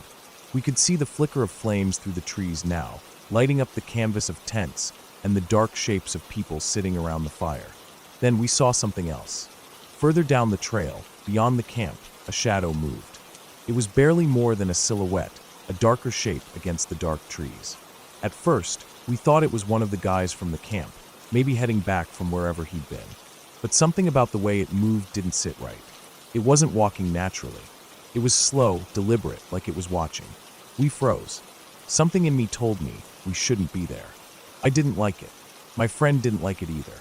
We edged off the trail, stepping into the brush, hoping to stay hidden. The bushes scratched against my jeans as I crouched down. My heart was hammering, and I didn't know why. We weren't doing anything wrong, but the air had changed. We stayed there for a minute, just watching.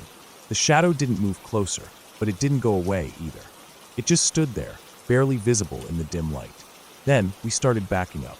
I didn't want to go through the trees anymore. It was too hard to see, too easy to trip over something.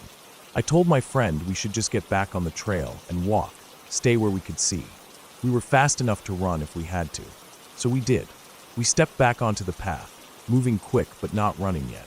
I glanced over my shoulder. The shadow was closer. I couldn't make out a face, couldn't even be sure it was a person, but it was moving. Then, without warning, it bolted toward us. It didn't make a sound. No footsteps, no breathing, nothing. Just movement. We didn't think. We just ran. My feet hit the dirt hard, lungs burning as I sprinted. The trail was wide enough that we weren't crashing into each other, but I could feel my friend's presence beside me, just as panicked, just as desperate to get away. The firelight blurred past us, the camp forgotten. I didn't dare look back. The trees thinned. The railroad tracks were ahead, just a little further. I don't know if it was instinct or fear, but we didn't stop when we hit the tracks. We kept running, all the way to the old railroad bridge. The moment we were on the other side, we slowed, gasping for air. Then finally we turned. Nothing. The trail was empty. The woods were dark and silent. For a long time, we just stood there, bent over, trying to catch our breath. I kept expecting something to come bursting out of the trees after us, but it never did. Eventually, we walked home. We didn't talk about it. Not then, not ever. But I still think about it. I don't know who, or what, was out there that night. Maybe it was just some guy from the camp messing with us. Maybe it was someone else, someone who wasn't supposed to be there. Someone who didn't want us there. All I know is that when I remember that night, I don't remember seeing a person. I remember seeing a shadow. And I remember it running toward us. Asterisk, asterisk, without making a sound, asterisk, asterisk.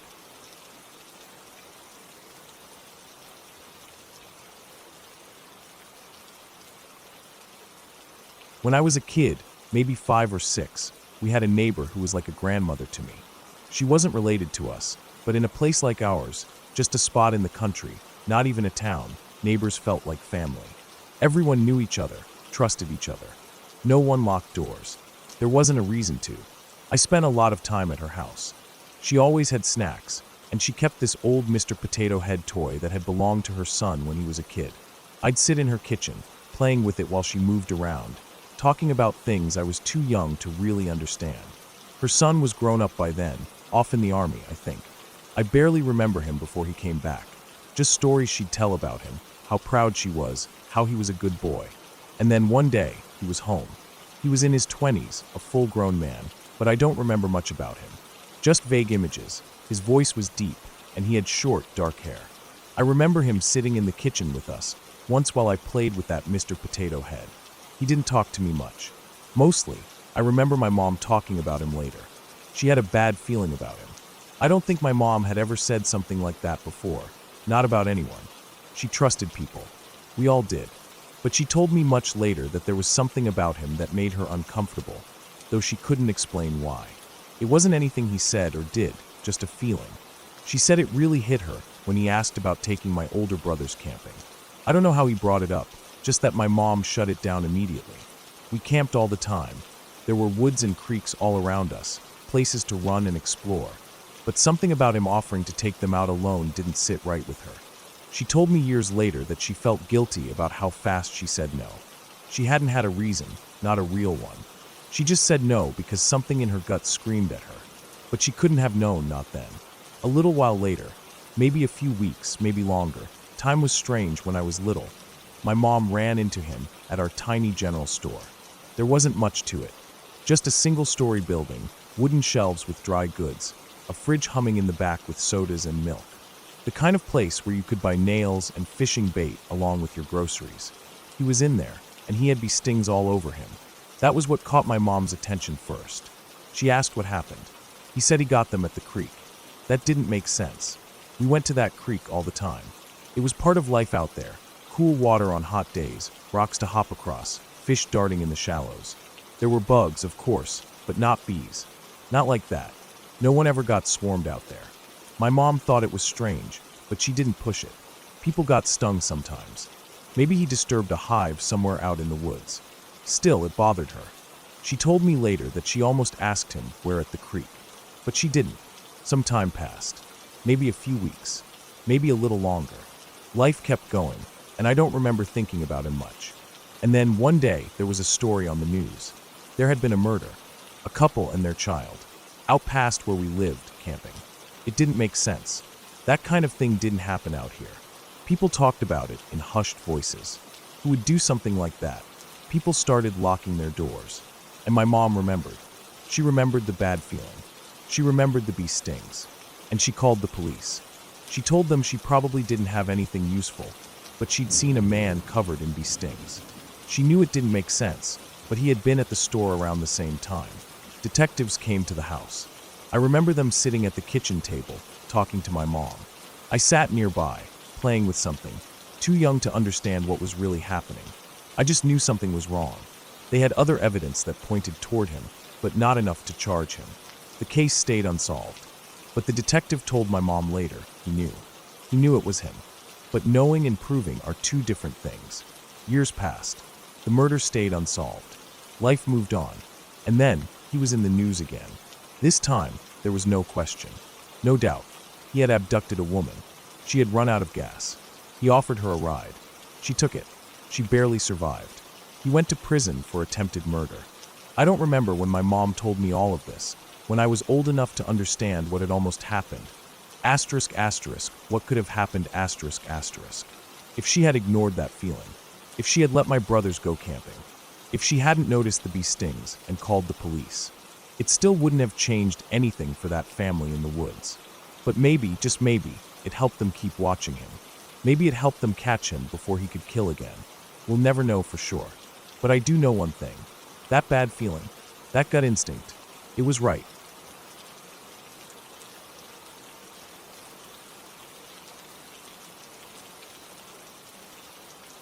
The night was thick and heavy, the kind of stillness that presses down on you. My body ached from the day's work, muscles tight from hauling gear and setting up camp.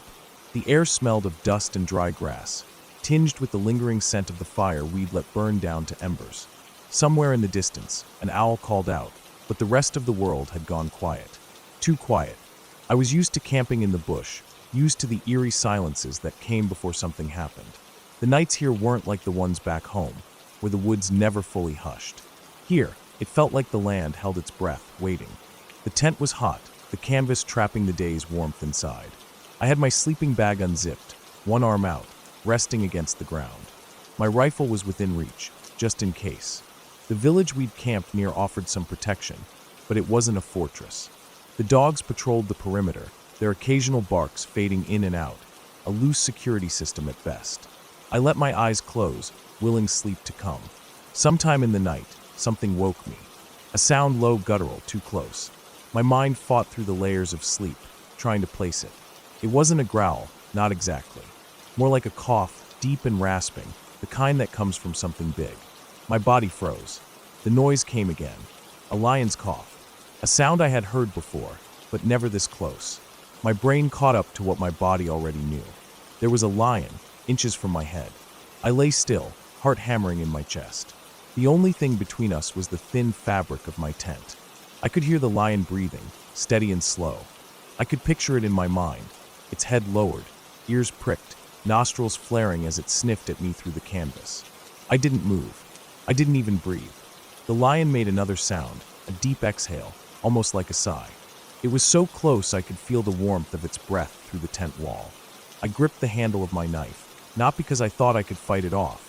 If it wanted in, I was done, but because my body needed to hold something. The tent must have confused it. Lions seemed to treat them as solid objects, as if the fabric was a wall. But I knew better. The only thing keeping it from me was instinct, not logic. If something startled it, if it swiped a paw to test the material, if it decided to lean its weight against it, I would be face to face with death. Time stretched.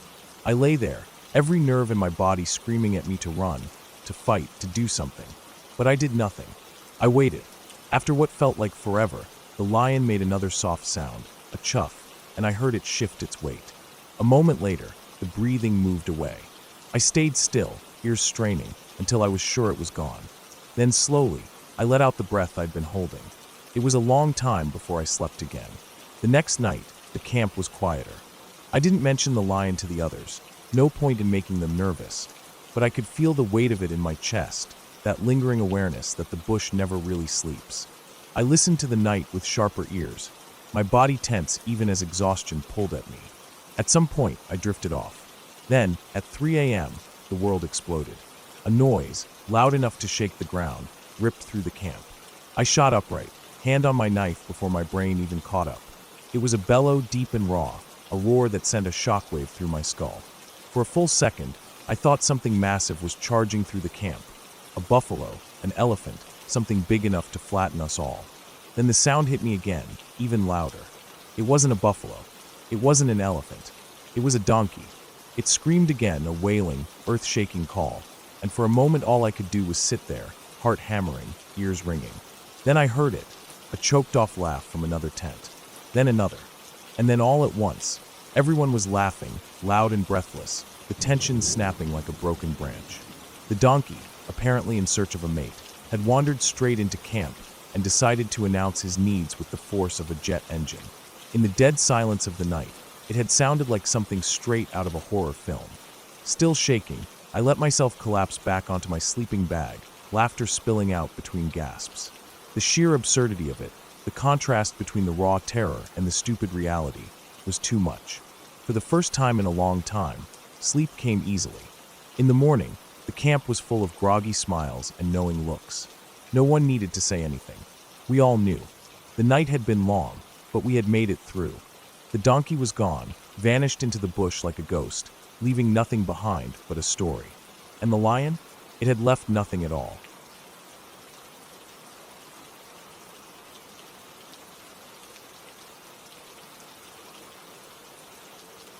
I never liked last-minute changes when it came to camping trips, but this time, we didn't have much choice. Poor planning on our part. The campground we were supposed to stay at was full, and we had nowhere to set up. It was already getting late, and we were too deep into West Virginia to turn back. One of the guys had driven all the way from DC for this, and none of us wanted to tell him it was a bust. So, we did what we thought was the next best thing. We looked for a spot on our own. There were 6 of us, my husband, me, and 4 of his friends. I knew my husband's best friend, but the other 3 were just acquaintances to me. They seemed fine, though.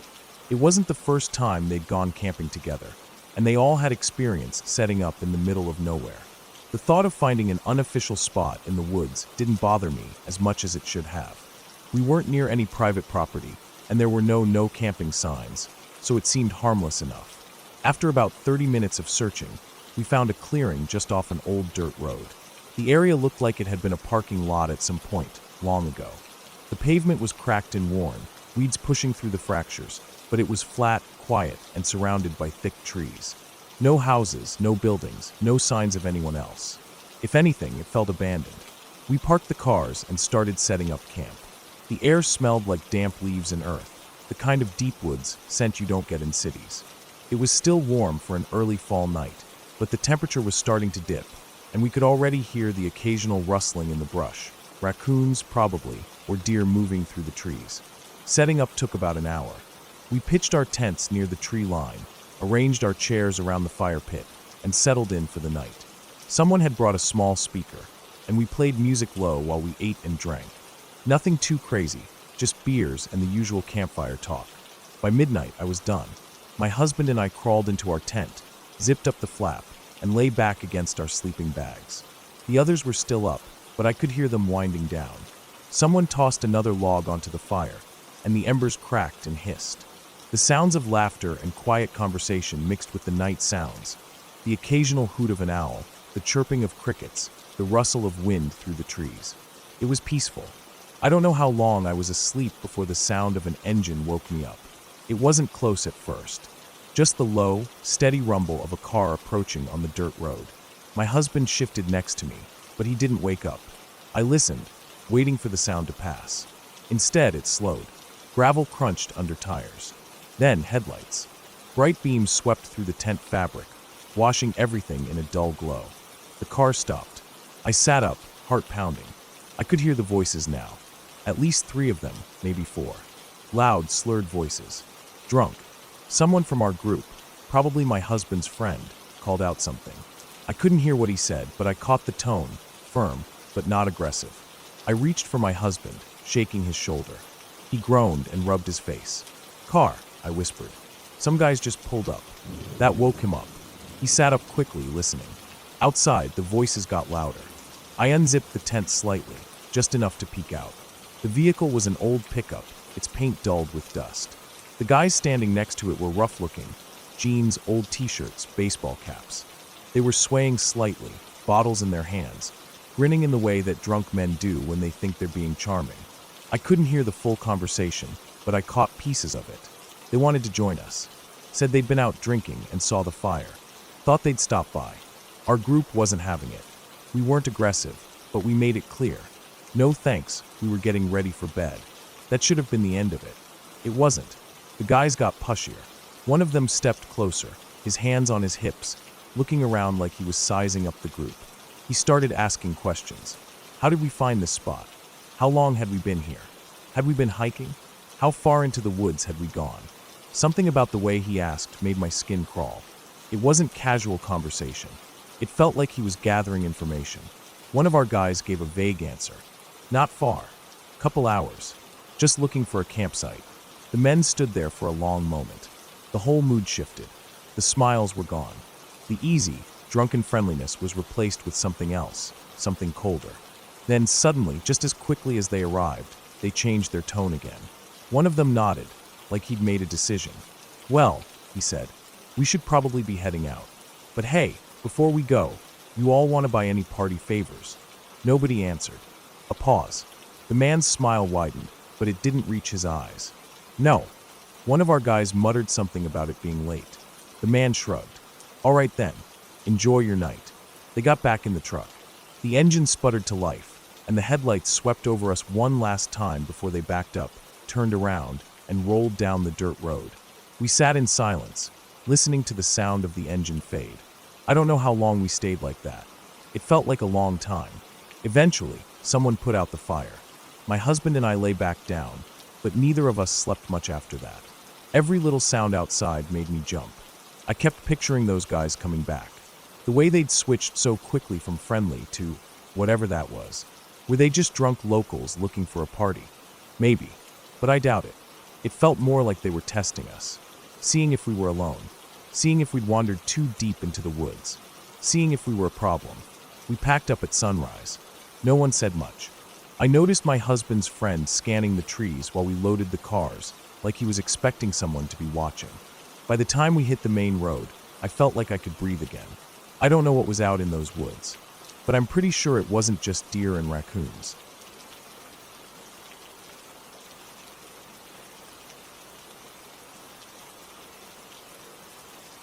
March in Colorado is unpredictable. The days can feel like early summer, but as soon as the sun drops behind the peaks, winter reminds you it hasn't left yet. I'd been camping in the backcountry for years, but bikepacking was new to me. I had spent the past couple of months preparing, studying maps, testing gear, fine-tuning my setup to keep things as light as possible without cutting corners on safety. The Colorado Trail had been my training ground. Segment 1 was the most accessible from my apartment in Littleton, and every trip up had been an opportunity to test myself and my equipment. I wasn't reckless. I knew the risks of solo camping. I followed every precaution, hung my food, kept my cooking area separate from my tent, carried bear spray, and had an air horn and a personal alarm clipped to my gear. By my 5th or 6th trip, I felt comfortable enough to push deeper into the trail. Warmer temperatures had melted enough snow to open up more of the route, and I was excited to explore beyond Bear Creek for the first time. I triple-checked my gear, making sure I had enough layers if the temperature dropped, then pedaled out of town. The transition from city to wilderness was abrupt. Within 45 minutes, I was deep in the trees, the sounds of traffic long gone, replaced by the occasional rustling of birds and the steady crunch of my tires on dirt. Past Bear Creek, the terrain was new to me. The single track was dry, the air crisp but not cold, and aside from the occasional patch of leftover snow in the shaded areas, conditions were perfect. Then, as I rounded a bend, I saw a mountain bike leaned up against a tree ahead. It was a full suspension trek. Looked like it had been ridden recently. No dust settled on it, no signs of abandonment. 100 yards past the bike, I heard the rhythmic sound of a handsaw. Ahead, a man in his mid-50s with long brown hair and a flannel shirt was working on a downed tree, clearing it from the trail. I stopped. He glanced up, gave a nod, and I returned the gesture. After a moment, I walked my bike up to him. He told me he'd been riding the trail for decades and came up every spring to clear obstructions. The guy seemed normal, friendly, but not overly interested. We talked while working, hauling the cut pieces of tree off the path. It was easy conversation, nothing weird. He asked about my bike, my gear, where I was headed. I answered without thinking much about it. Told him I was new to the Colorado Trail, where I planned to camp that night. Even admitted I wasn't carrying a firearm, just bear spray and a knife. Looking back, that was a mistake. As we wrapped up, he mentioned a great campsite half a mile ahead. Sheltered, scenic, already set up with a fire pit. Said he even kept some tools stashed under a rock ledge, an old handsaw, hatchet, hammer, free to use if I needed. It sounded perfect. After a long ride and hauling logs, I was exhausted. I found the site exactly as he described. A flat clearing tucked against a rock face, shielded from the wind, with a fire pit already built. True to his word, under a ledge, wrapped in waxed canvas, were the tools he mentioned. I used them to cut wood for the night, then put them back. Dusk settled in fast. I ate a hot meal, had some cherry cobbler, and sat by the fire, letting the heat soak into my legs. The solitude that used to make me uneasy now felt normal. I'd started bringing earplugs so I could sleep through the little noises that had once kept me on edge. At some point, I crawled into my tent and fell asleep. I don't know what woke me. It wasn't a noise, at least not one I remembered. Just an overwhelming sense of alertness, like something had jolted me out of a deep sleep. My pulse was pounding. The hair on my arms stood up. I fumbled for my headlamp, unzipped the tent, and peered outside. Nothing. No movement, no sound. The fire had burned down to embers. The air was completely still. I grabbed my bear spray in one hand, my fixed blade knife in the other, and stepped out. I scanned the darkness with my headlamp, sweeping the trees, checking the perimeter of my camp. Nothing. I stood there for a minute, breathing, listening. Then, I pulled the pin on my personal alarm. The 130 decibel screech shattered the silence, bouncing off the rock walls. If anything was lurking nearby, that should have sent it running. But I felt worse. A wave of fear crashed over me. Not just nerves, full-body terror, the kind that overrides logic. Every instinct was screaming at me to leave. Packing up a bike-packing setup isn't fast. You can't just throw everything in a trunk and go. Every bag had to be secured, weight balanced. It took 15 agonizing minutes. My hands were shaking the entire time. I pedaled out of camp, my headlamp cutting a narrow path through the dark. The first stretch was downhill. The cool air rushed past me, but the fear didn't ease. The further I got, the more I convinced myself I'd overreacted. Maybe it was nothing. Maybe I was just spooked by the silence. Then I heard it. Footsteps. Not from me. Not from the sound of my tires on dirt. Something was moving to my right. Close. 4 feet away, just beyond the reach of my headlamp. I stopped. The sound stopped. My breathing was loud in my ears. I turned toward the noise, shining my flashlight into the trees. Nothing, but I could feel it. Something was there. Watching. Waiting. I gripped my knife. Get the fuck out of here. Silence. Then a shift. The sound of something adjusting its stance, twigs snapping. I started yelling. Not words, just noise. Anything to break the quiet, to make myself seem bigger, more threatening. I pushed forward, forcing myself up the steep incline, dragging my bike when I couldn't ride. But it was following me. Every few steps, I heard it again. A steady, deliberate pace. Close. I screamed, kept moving. The faster I went, the more it stayed with me. Always just out of sight. By the time I reached Lenny's Rest, I was gasping for breath. I leaned against the bench, trying to collect myself. The worst was over. From here, it was all downhill. I was safe. Then I heard it. Something crashing through the trees. Fast. Coming straight at me. I didn't hesitate. I launched myself down the single track, pedaling harder than I ever had in my life. The trail was dangerous at that speed, tight turns, steep drops, but I didn't care. I didn't stop. Not when I reached the bottom of the trail. Not when I hit Wadsworth Boulevard. Not until I was back in city lights, surrounded by the sound of cars and civilization. Only then did I let myself breathe. I never saw what it was. A person? A predator? I don't know. But something was out there, following me, watching me, and it wanted me to know.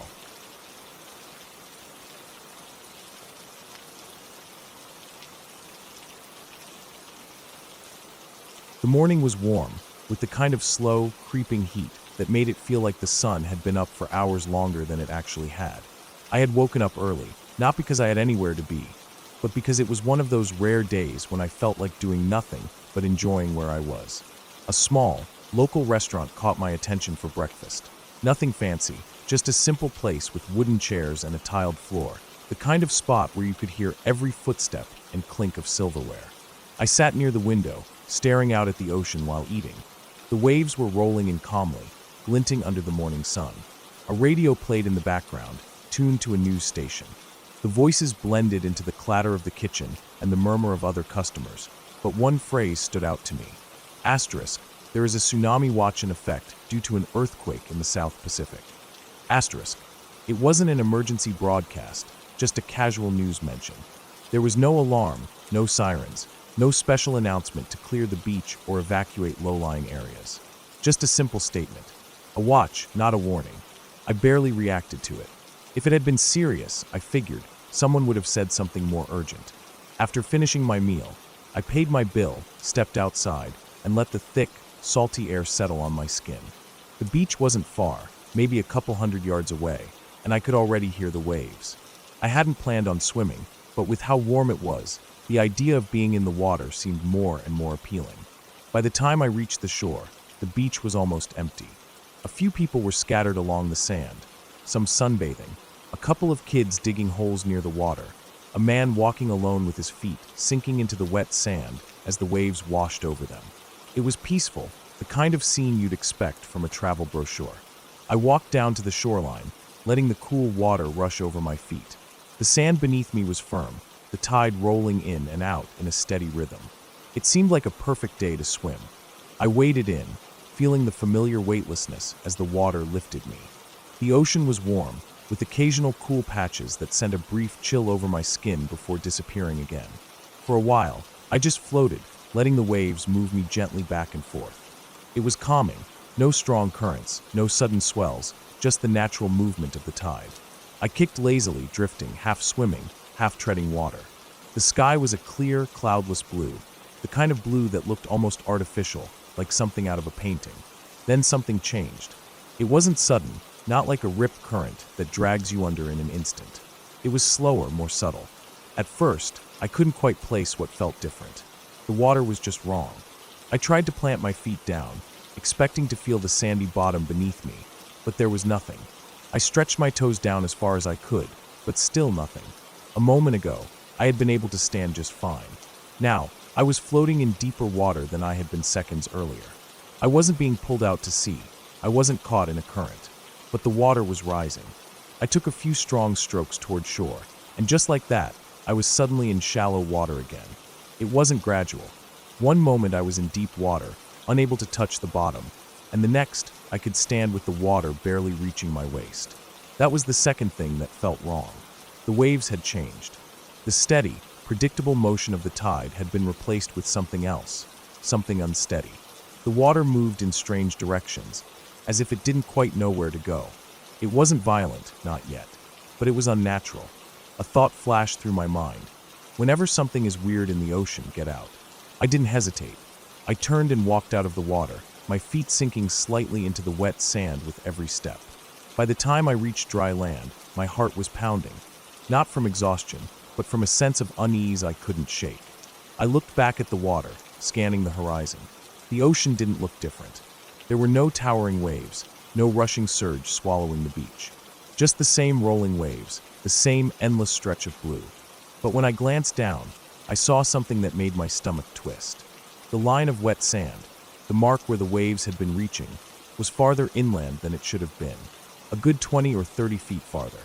It was like the ocean had crept up the shore while I wasn't looking. For a second, I considered asking someone else if they noticed it too, but there weren't many people nearby. The few that were still on the beach didn't seem concerned. Maybe I was overthinking it. Maybe it was just a freak wave, a random surge caused by some shift in the tide. I shook my head and walked away, brushing the sand from my legs as I made my way back to the road. The rest of the day passed without incident. I went about my plans, pushing the strange experience to the back of my mind. It wasn't until 2 days later, sitting in my hotel room with the TV on, that I learned the truth. The news anchor's voice was calm, professional. Asterisk. Officials have confirmed that a tsunami reached the Hawaiian coast following an earthquake in the South Pacific. While the wave was not large enough to cause widespread damage, water levels rose by 1 to 2 feet in some areas. No tsunami warning sirens were activated, as the event did not meet the threshold for an official alert. Asterisk. I sat still, staring at the screen, my mind replaying what had happened. The water rising, the strange turbulence, the wet sand line shifting up the beach. I had been in a tsunami. Not a catastrophic one, not the kind that wipes out entire coastlines, but a tsunami nonetheless. And I hadn't even known it. I thought about what could have happened if it had been worse. If the wave had been bigger, if I had been farther from shore when it hit. I had always imagined tsunamis as monstrous walls of water crashing onto land, but this was something different. It had been subtle, almost unnoticeable, and that made it even more unsettling. Even now, years later, I think about that day whenever I'm near the ocean. Not in a way that stops me from swimming, but in a way that keeps me aware. Because the ocean doesn't always give you a warning. Sometimes, danger comes quietly. And sometimes, you don't realize how close you were to it until long after it's gone.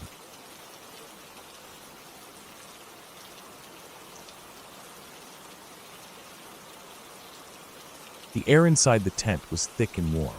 The day's heat still clung to the fabric, and even though the night had settled in, it hadn't cooled much. The woods around us were dead quiet except for the occasional rustling of leaves, the creaking of trees shifting in the breeze. Every now and then, the faint hoot of an owl would echo through the darkness, distant and eerie. We had settled into our sleeping bags a while ago, exhausted from the long day. My body ached from the hike, but I was too restless to fall asleep. Every little sound outside had my nerves on edge. The forest was too still, too silent. It felt like something was waiting just beyond the tree line, watching. I lay there on my back, staring up at the barely visible outline of the tent's ceiling. My breathing was slow, controlled. I didn't want to make noise, didn't want to draw attention to myself, even though I knew logically that nothing was out there. But then again, I didn't know that for sure. The girl next to me shifted in her sleeping bag, the sound of fabric against fabric barely breaking the silence. I knew she was awake, too. Maybe she felt it, the same uneasy tension that had settled over the campsite like a heavy fog. Then we heard it, a deep, heavy rustling from the underbrush. Something big was moving through the woods. Slow, deliberate steps. The kind that didn't belong to a deer or a raccoon. Too heavy, too steady. My breath caught in my throat. My heartbeat pounded in my ears. I wanted to believe it was just my imagination, that maybe a tree branch had snapped under its own weight, but the sound came again, closer this time. Leaves crunching, something brushing against the tent's rainfly. Then silence. The kind of silence that makes your skin crawl, that makes you feel like the entire world is holding its breath. And then, a deep exhale, right outside the tent. Hot breath against the thin nylon fabric. I squeezed my eyes shut, barely daring to breathe. My body went rigid, every muscle locking up as if moving even an inch would give me away. Another exhale, a deep sniff, the sound of something wet pressing against the tent. A nose. I felt it, right against the side of the tent. The bear was sniffing us. My stomach dropped. My hands clenched the edge of my sleeping bag, so tightly my knuckles ached. The bear was right there, inches away. I could hear its breathing, slow and heavy, each inhale dragging through its massive lungs. It wasn't in a hurry. It wasn't scared. It was just curious. A soft grunt. Then, the sound of the zipper. My entire body turned to ice. It wasn't a trick of the wind. It wasn't my imagination. The zipper on the tent had moved. I didn't see it, but I felt it. The air changed, the tiniest shift, like the seal of the tent had been disturbed. My mind raced. What could I do? What was I supposed to do? Move? Stay still. I had no weapon. No way to defend myself. I could feel the girl next to me, frozen in place. We weren't even breathing. Then, just as suddenly as it had started, the bear pulled away. I listened, straining my ears, desperate to hear where it had gone. It didn't leave. It circled the tent. I felt it brush against the fabric, heard its deep, steady breathing. It was testing us. A low huff, another sniff, and then silence. Minutes passed, maybe longer. I didn't move. I barely blinked. I just laid there, waiting, my body so tense it felt like I would snap in half. Eventually, I heard it move away, the heavy footsteps retreating into the darkness. The woods went back to being quiet, the same eerie, unnatural silence from before. I didn't move. I didn't dare. Neither of us did. We just stared at each other in the dark, wide-eyed, waiting for it to come back, waiting for another sound, waiting for anything. But nothing came. We didn't sleep that night. We didn't move until the sky began to lighten, the first hints of dawn creeping through the trees. Even then, we didn't speak. We just listened, waiting to make sure the forest was truly empty before we dared to move. When we finally unzipped the tent, slowly, cautiously, the cool morning air hit our faces. The world outside was normal, untouched. No sign of what had happened, except for the deep, fresh paw prints in the dirt. It had been real. All of it. And the worst part, it had almost gotten inside.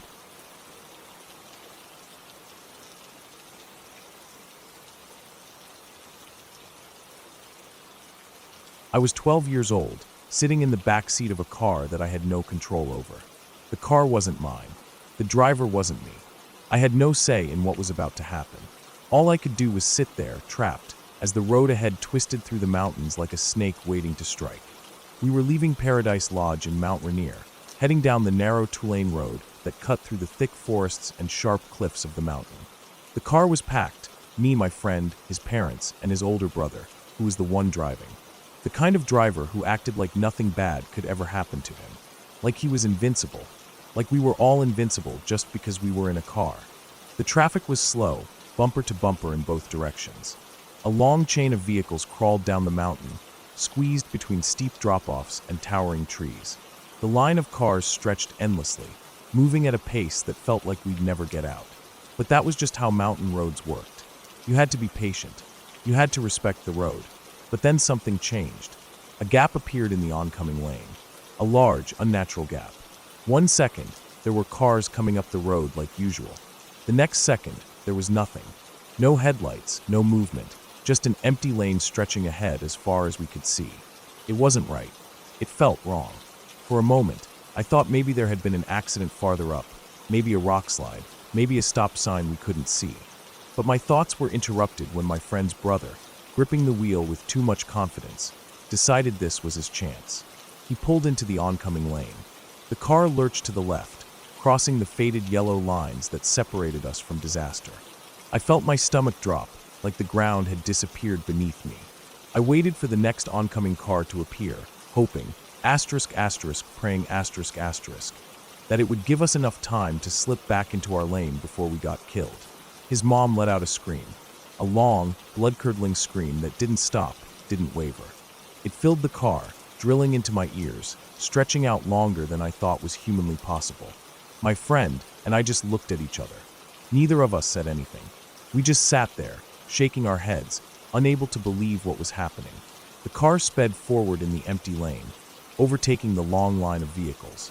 1, 2, 3 cars passed. Then 5. Then 10. I lost count. The trees blurred past the window, shadows flickering over the dashboard. The mountain loomed high above us on one side, a steep drop waiting below on the other. Then the road curved. The solid rock face of the mountain blocked our view of what was coming next. We couldn't see past the bend. We couldn't see if another car was coming straight for us. And we were still in the wrong lane. We were blind. Everything slowed down. My breath caught in my throat. My hands clenched into fists. I could hear the blood pounding in my ears. Any second now. The car took the curve. The tires gripped the pavement. The trees blurred past. And then, headlights. A car. No, a truck. Coming straight at us. I felt my entire body lock up. My heart stopped. My mind went blank. We weren't going to make it. We weren't going to make it. We weren't going to make it. His brother slammed the gas, not the brakes. Instead of pulling back into our lane, He tried to pass even more cars. The truck's headlights grew bigger, blinding, getting closer too fast. Too fast. I felt the car shift. I heard tires screech. Gravel kicked up. The truck's horn blasted through the air, shaking the world around me. Then impact. Not a crash. Something slammed into the side of our car. Another car. Someone in our lane had seen what was happening. They had slammed on their brakes, swerved, skidded, trying to avoid us. But they couldn't. We were in their way. The impact jerked us sideways. The whole car shook. The tires scraped against the pavement.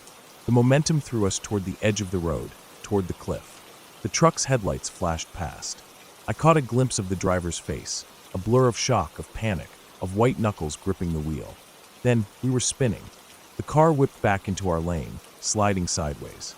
More screeching tires, more honking, more chaos. Somehow, we stopped. Dead center in the road, surrounded by a mess of swerving cars and terrified drivers. Nobody moved. I was still gripping my seatbelt so tightly that my fingers ached. My chest was tight. My breath came in short, shallow bursts. His mom was silent. Not a word. Not a sound. The scream had died out the second we made it back into our lane. Now she was just sitting there, staring ahead, her hands shaking in her lap. The other cars were honking, but nobody got out. Nobody checked on us. We sat there for what felt like forever. Eventually, his brother put the car back in drive. He didn't say anything. He didn't look at anyone. He just merged back into traffic like nothing had happened. I felt like throwing up. The rest of the drive down the mountain was silent. Dead silent. I watched the road ahead, watched every car, every gap in the traffic. Every time headlights appeared, I flinched. Every time the road curved, I tensed. I don't know how we survived. We shouldn't have. But somehow we did. At the bottom of the mountain, the road widened.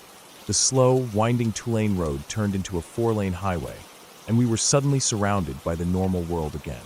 Restaurants, gas stations, people walking down the sidewalk like nothing had happened. The tension in the car never went away. We stopped for food at a roadside diner. Nobody said a word about what had just happened. We ordered burgers, fries, a milkshake, the most normal food in the world. But I couldn't eat. My hands were still shaking. We had almost died. And for what? Because his brother didn't want to sit in traffic? Because he thought he was smarter than everyone else? Because he thought he was invincible? I didn't say anything. I just sat there, staring at my food, wondering how close we had really come to the end. And if the next time I got in a car with him, I would make it out alive. We saw bears that day. A few of them.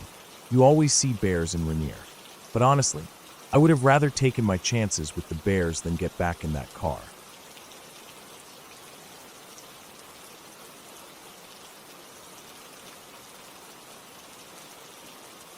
I had been working at the Wilderness Scout Camp in the Sierra Nevada for a few summers, long enough to know the patterns of the land, long enough to know what felt normal, what didn't. The camp sat high in the mountains, surrounded by ancient trees and thick undergrowth, the kind of place that felt untouched despite the hundreds of kids that cycled through each summer. The place was old, wild in a way that didn't care about people. The air always carried that sharp scent of pine, of sun-warmed bark, of damp soil where the shade kept the ground cool. It was a good place, a place that felt safe, even when it probably wasn't. That summer had been dry, drier than I'd ever seen. The Sierras were always at risk of wildfires, but this year, it felt like we were sitting on a powder keg. The streams that should have been running were barely a trickle. The grass was brittle underfoot, snapping instead of bending. When we hiked, dust clung to our boots, and every step sent up tiny puffs like we were walking across ash. We were careful. Fires were always a risk. But something about that year made it feel different, like the land itself was holding its breath. It was late in the afternoon when I smelled the smoke. I was out with a small group of scouts, taking them on one of the less traveled trails past the main camp. The sun was dipping lower, cutting through the trees in long golden beams, catching the dust that hung in the air. The kids were spread out along the trail, some up ahead, some lagging behind, the usual way it went. We weren't far from camp, maybe half a mile, close enough that I wasn't worried about getting them back before dark. At first, I thought I was imagining it. The wind had shifted, and for a second, I caught that unmistakable scent, burning wood, the kind that made the back of your throat itch. But it was faint, and when I stopped walking, it was gone. Just dry air, the usual pine smell. I shook it off and kept going. A few minutes later, I smelled it again. Stronger this time. I turned off the trail, stepping carefully through the dry underbrush, listening to the crunch under my boots. The kids were still moving ahead, but I called for them to stop. The smell was definitely coming from somewhere close. Not a campfire. Not a stray ember from a cook stove. This was different. And then I saw it. At the base of a huge tree, something was smoldering. Smoke curled up in slow, thin wisps, barely visible in the low light. I crouched down, brushing away some of the leaf litter, and felt the heat rising from the ground. It wasn't just on the surface. It was coming from beneath. At first, I figured some kids had been sneaking a cigarette out here, maybe tossed the butt and started a small fire. It happened sometimes, even though we drilled fire safety into their heads every summer. But as I brushed more away, the heat got stronger. The ground was warm to the touch, almost hot. I pushed my fingers into the dirt, and that's when I realized this wasn't a small surface fire. The heat was coming from deep below. I stood up fast, backing away. The tree's base was blackened, but it wasn't burned through. It wasn't just this one spot. The fire was under us. I grabbed a couple of the older kids and sent them running back to camp to get help. The rest of us stayed, trying to clear away what we could, digging at the ground with whatever we had. The more we dug, the worse it got. The soil was packed with roots, thick, tangled veins of the tree stretching out in every direction. And they were burning. Not with open flames, not yet.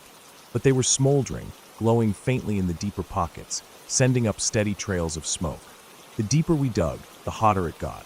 And the more we uncovered, the more I realized how bad it was. The fire wasn't just under this one tree. It had spread. The root systems of the giant trees around us were all connected, a vast underground web stretching who knew how far. And somewhere beneath us, it had been burning for a long time. Maybe days, maybe weeks. Slow, steady, hidden. A fire moving under the forest floor, eating away at the roots until eventually the trees would start to go up like torches. By the time the rest of the staff arrived, the smoke was rising in more places.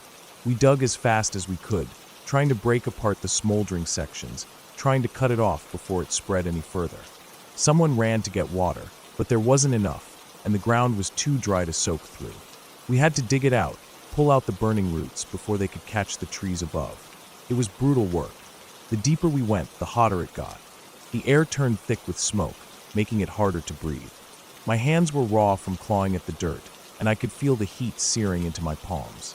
I barely noticed at first, too focused on trying to get the fire out, but by the time we finally started getting it under control, my skin was blistered and peeling. We worked until the sun was gone, until the last of the smoldering roots were dug up and smothered. Even then, I wasn't sure we had gotten it all. Fires like that, they could burn underground for months, even years. There could have been more we didn't see, more spreading further out. We'd stopped it here, but how far had it already gone? That night, I lay in my bunk, my hands wrapped in damp cloths, the sting of the burns keeping me awake. The camp smelled like smoke now, the scent clinging to everything. The others had gone to bed, but I stayed awake, thinking about what could have happened. If I hadn't smelled the smoke when I did, if we hadn't dug fast enough, if the wind had shifted just right, carrying a spark to the dry grass. We had been walking on a minefield, and we hadn't even known it. The next morning, we went back to check the site. The ground was torn up, scarred from where we had dug, but there were no new smoke trails. No fresh heat rising from the dirt. We had stopped it, at least for now. I still have the scars from that day. Small, white lines across my palms, reminders of how close we came. I think about it every time I'm out in dry country, every time I catch the scent of burning wood on the wind. Some fires you see coming, some fires you don't. That summer, I learned the difference.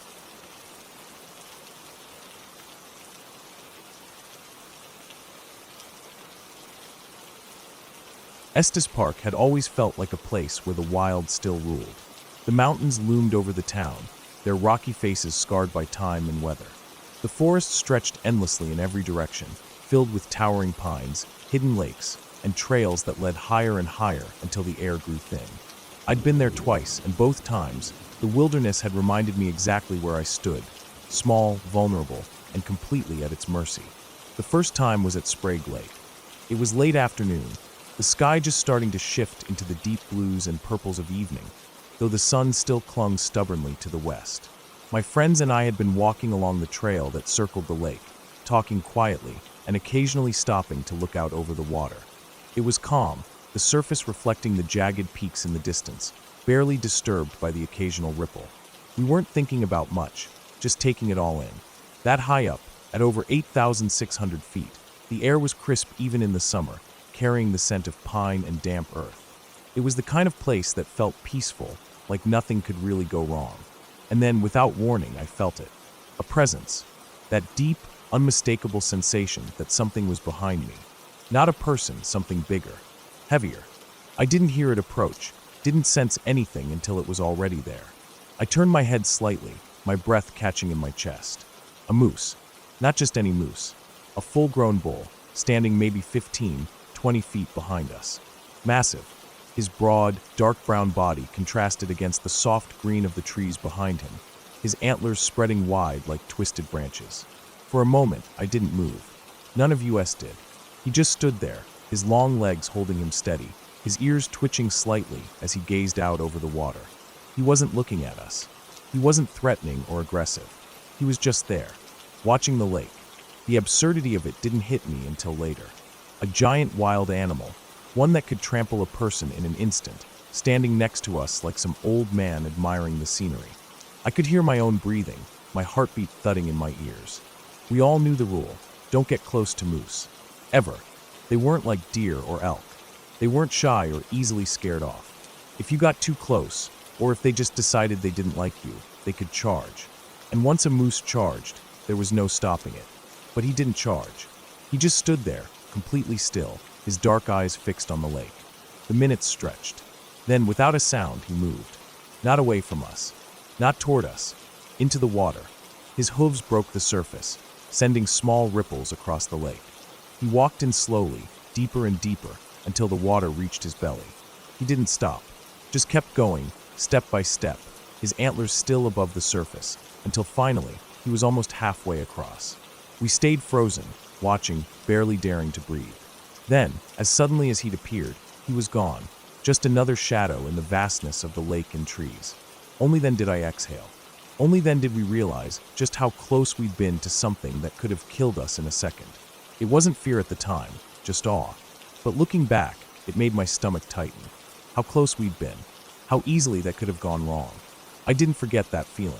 And the second time I was in Estes Park, nature reminded me again. The hike to Lake Hiaha was tough. Not impossible, but it wasn't the kind of trail you strolled up without effort. It started out steady, winding through thick pine forests, the air cool despite the sun.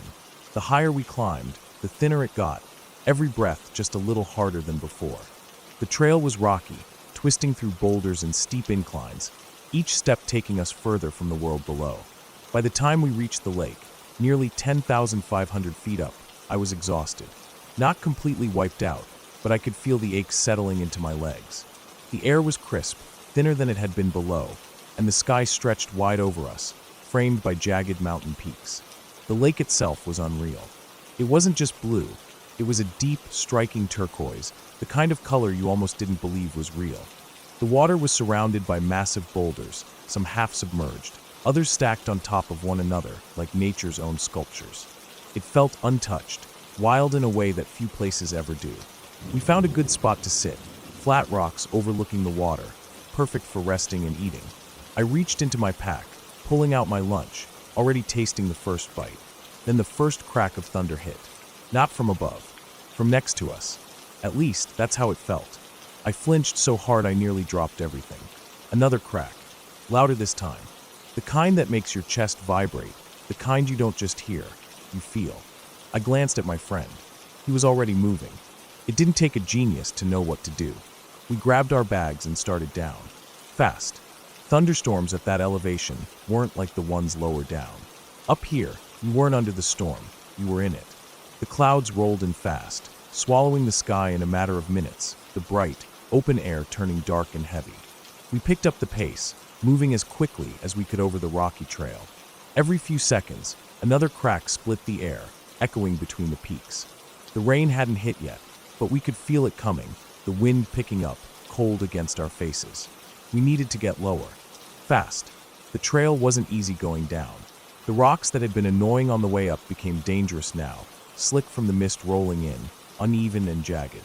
We had to watch every step, careful not to twist an ankle or slip. And then the rain hit. Not a drizzle, not a light pattering, a downpour. It came out of nowhere, sheets of water hammering down, instantly soaking through our clothes. The trail turned into a mess, mud, slick rocks, water running in small streams down the path. Lightning flashed, and for a split second, everything was bright, too bright. The next crack of thunder hit, so close I felt it in my ribs. We kept moving. There was no other choice. Minutes passed, long, miserable, cold. Eventually, we reached a lower section of the trail, where the trees started thickening again, offering at least some shelter.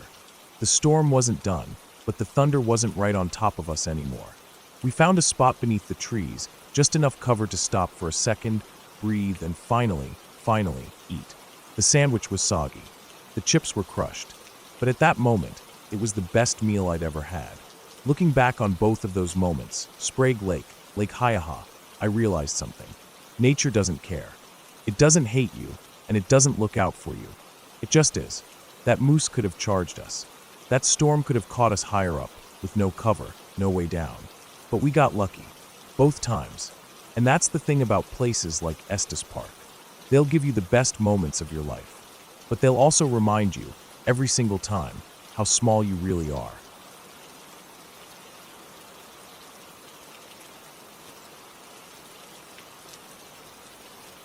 I was 17 the night it happened. Just a normal night with my 2 friends, hanging out, killing time. I don't even remember what we did earlier in the evening. Maybe we grabbed food. Maybe we just drove around aimlessly like we always did. But at some point, they decided they wanted to go smoke weed, and they wanted to do it in the woods. I wasn't into that. Never really was. But they were my friends, so I told them I'd drive them. It was late, probably close to midnight. The kind of late where the roads feel empty, like the world has shut down for the night, except for people like us who had nothing better to do.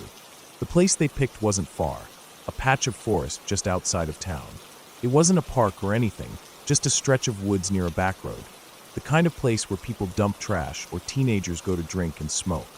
I pulled my car off onto a little dirt clearing by the tree line, letting the headlights cut into the darkness for a second before shutting the engine off. The second I killed the lights, everything felt different.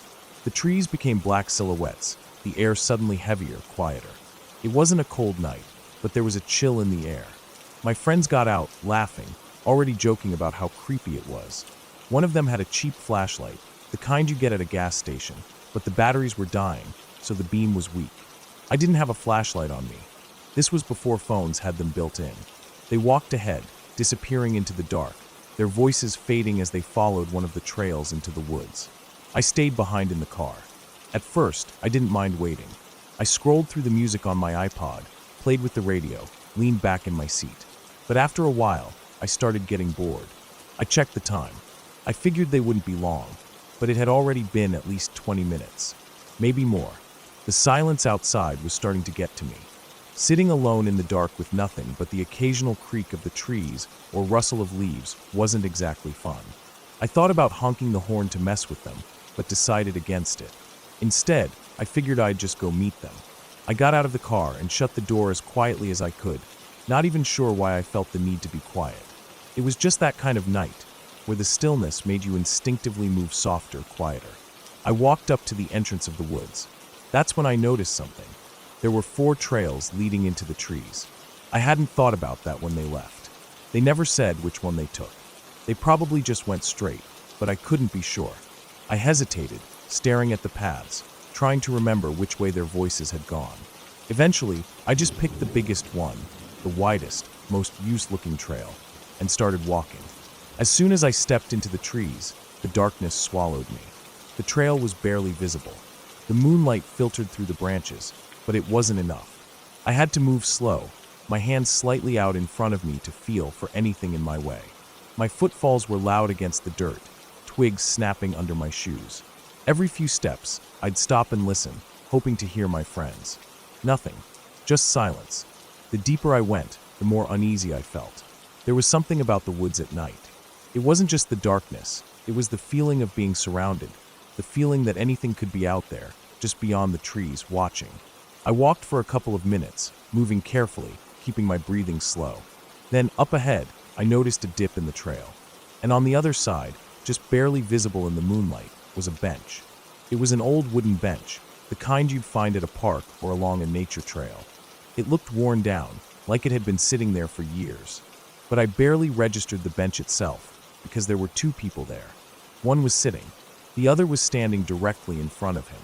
I could only see their silhouettes, two dark shapes against the faint glow of the moonlight. I assumed it was my friends. Relieved, I called out to them. The second I did, both figures turned toward me. They didn't say anything. They didn't move for a second. Then, without warning, the one who had been sitting suddenly launched forward. Full speed. No hesitation. No sound. Just sprinting straight at me. My body reacted before my brain could. I turned and ran. My heart exploded in my chest, adrenaline flooding my system. I sprinted blind, feet pounding the dirt, tripping over roots and rocks I couldn't see. Behind me, I didn't hear anything. No footsteps, no breathing, just the awful silence of the woods. But I knew he was there. I could feel him chasing me. I didn't look back. I didn't want to see how close he was. I just ran. My body slammed into a tree branch, nearly knocking me down, but I kept moving. My lungs burned. My legs ached. The trail felt endless. I had no idea how far I'd gone, or if I was even heading the right way. I just kept running. Then, suddenly, I saw a break in the trees. The road. The car. I pushed myself harder, every muscle screaming. I stumbled out of the woods, nearly falling flat on my face before catching myself. I ripped open the car door, threw myself inside, and locked the doors. My hands were shaking so badly I could barely grab the keys. I sat there, gasping for breath, staring at the trail I had just come from. Nothing. No movement. No sound. Just darkness. I waited. 1 minute. 2 minutes. Nothing came out. Then, out of the corner of my eye, I saw movement. I whipped my head around, heart slamming in my chest. It was my friends. They were walking out of a completely different path, laughing, completely unaware of what just happened. I stared at them, my mind racing. I jumped out of the car, ran up to them, asked them if they saw anyone else in the woods. They just looked at me, confused. They had no idea what I was talking about. They had never seen me, never heard me, never saw anyone else. I didn't sleep that night. Even now, years later, I still think about it. I still see that shadowed figure in my mind, sitting on the bench, turning to look at me. I still see the way he moved, how he sprinted full speed in total silence, no hesitation, no words. I don't know who he was. I don't know what he was doing out there. I don't want to know.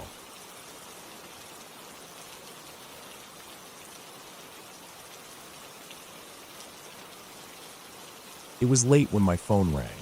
I had already been in bed for a while, not quite asleep, but not fully awake either. I remember the room being completely dark except for the faint glow of my alarm clock. When I picked up the phone, I could tell something was wrong immediately. My girlfriend's voice was shaky, uneven. She wasn't crying, but there was something in the way she spoke that told me she was scared, really scared. She said something had happened. She didn't explain what, just that she needed me to come over. She sounded like she was in shock, like she was struggling to put her thoughts together. I asked what was going on, but she didn't give me any details, just told me she needed me there. I wasn't the kind of person to ignore something like that. I got out of bed, pulled on some jeans and a hoodie, and told my parents that I had to go. I don't even think they asked why. It wasn't unusual for me to head out late sometimes. I grabbed my keys and got in my car. The drive over was quiet. It was a weeknight, so the streets were mostly empty. I remember noticing how still everything felt. The kind of silence that doesn't feel normal, like the whole world is holding its breath. My girlfriend lived in a quiet subdivision, mostly families, houses with well-kept lawns, driveways lined with cars that hadn't moved in hours. But as I got closer, I saw the first set of flashing lights. A police car was parked right at the entrance to her neighborhood, blocking part of the road. The blue and red lights cut through the darkness, reflecting off the pavement. I slowed down, rolling toward the officer standing next to his car. He watched me carefully as I approached. I rolled down my window, feeling the night air against my face. I told him my girlfriend had called me, that something had happened, and I was heading to her house. He looked me over for a second before nodding and waving me through. I drove past him, feeling the weight in my chest grow heavier with every turn. When I came over the last hill, my stomach dropped. The cul-de-sac where my girlfriend lived was filled with police cars. Their lights flashed in every direction, bouncing off houses, trees, even the pavement. Some of the neighbors were outside, standing in small clusters on their driveways, watching. Some had their arms crossed. Some were holding their phones, probably taking pictures or videos. I pulled up slowly, parking on the street near my girlfriend's house. As soon as I got out of the car, I saw her. She was already running toward me, bare feet against the pavement. She was wearing pajama pants and an oversized sweatshirt, her hair pulled back messily, like she hadn't had time to do anything but throw it up. She ran straight to me and wrapped her arms around my waist. Her body was tense, shaking. I held on to her, feeling the way her chest rose and fell quickly against mine. I didn't say anything. I just waited. After a moment, she pulled away, her face pale. She told me what happened. Her neighbor had been attacked. A man had broken into her house while she was home alone. No one knew why. He didn't steal anything. He didn't take money or valuables. He just started beating her. My girlfriend said the neighbor had somehow managed to get out of the house and run. She had come straight to my girlfriend's house, banging on the front door so hard that it sounded like she was trying to break it down. My girlfriend's dad was out of town, so it was just her and her mom. Her mom had opened the door to find the woman standing there, covered in blood. Before she could even process what was happening, the woman collapsed into the foyer. My girlfriend's mom pulled her inside, and that's when she saw him. The man who had attacked her was walking up the driveway. Her mom slammed the door just in time, hitting him with it as it closed. He didn't try to force his way in. He didn't yell or pound on the door. Instead, he lifted whatever heavy tool he had used to beat the neighbor and swung it. The small decorative window at the top of the door shattered, glass spraying into the foyer. My girlfriend's mom screamed. And then, just like that, the man turned and walked away, disappeared into the dark. By the time the police arrived, he was gone. I listened as she told me all of this, my stomach tightening with every detail. The cops were still outside, some talking to the neighbors, others standing near their cars, scanning the area. I could see the faint outline of blood on the pavement in front of her house, leading up to the front door. I stayed with her that night. Her mom didn't want her sleeping alone, and I didn't want to leave her anyway. The cops stayed, too. At least 2 of them sat in their cars at the end of the cul-de-sac, keeping watch. No one knew if the guy would come back. Inside the house, the air smelled like disinfectant and blood. The foyer was still a mess. Dried blood pooled near the doorway. Splattered streaks of it reached up the wall above the door where the attacker had swung the bloody tool into the window. None of us slept. We sat in the living room, the lights on, waiting for morning. The neighbor survived. She had to get her scalp stapled shut, but she didn't suffer any permanent injuries beyond the scars. I think the psychological scars were worse. She moved away not long after. I never heard from her again. The police never found the guy. No one ever saw his face. There were no cameras in the neighborhood. No clear description of him. He had walked away and disappeared like he had never been there in the first place. It didn't make sense. Random home invasions happened, sure. But this wasn't a robbery. This wasn't a break-in gone wrong. He hadn't even tried to get inside my girlfriend's house after the door was shut in his face. He just turned around and left. That's what stayed with me the most. The way he left. Not running. Not panicking. Just walking into the darkness like he had all the time in the world. Like he had done what he came to do. And that was enough.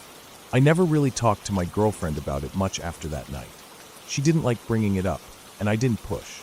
But I know it stayed with her, too. Even years later, sometimes I still think about that night. I wonder where he went, if he ever did it again, if he ever will.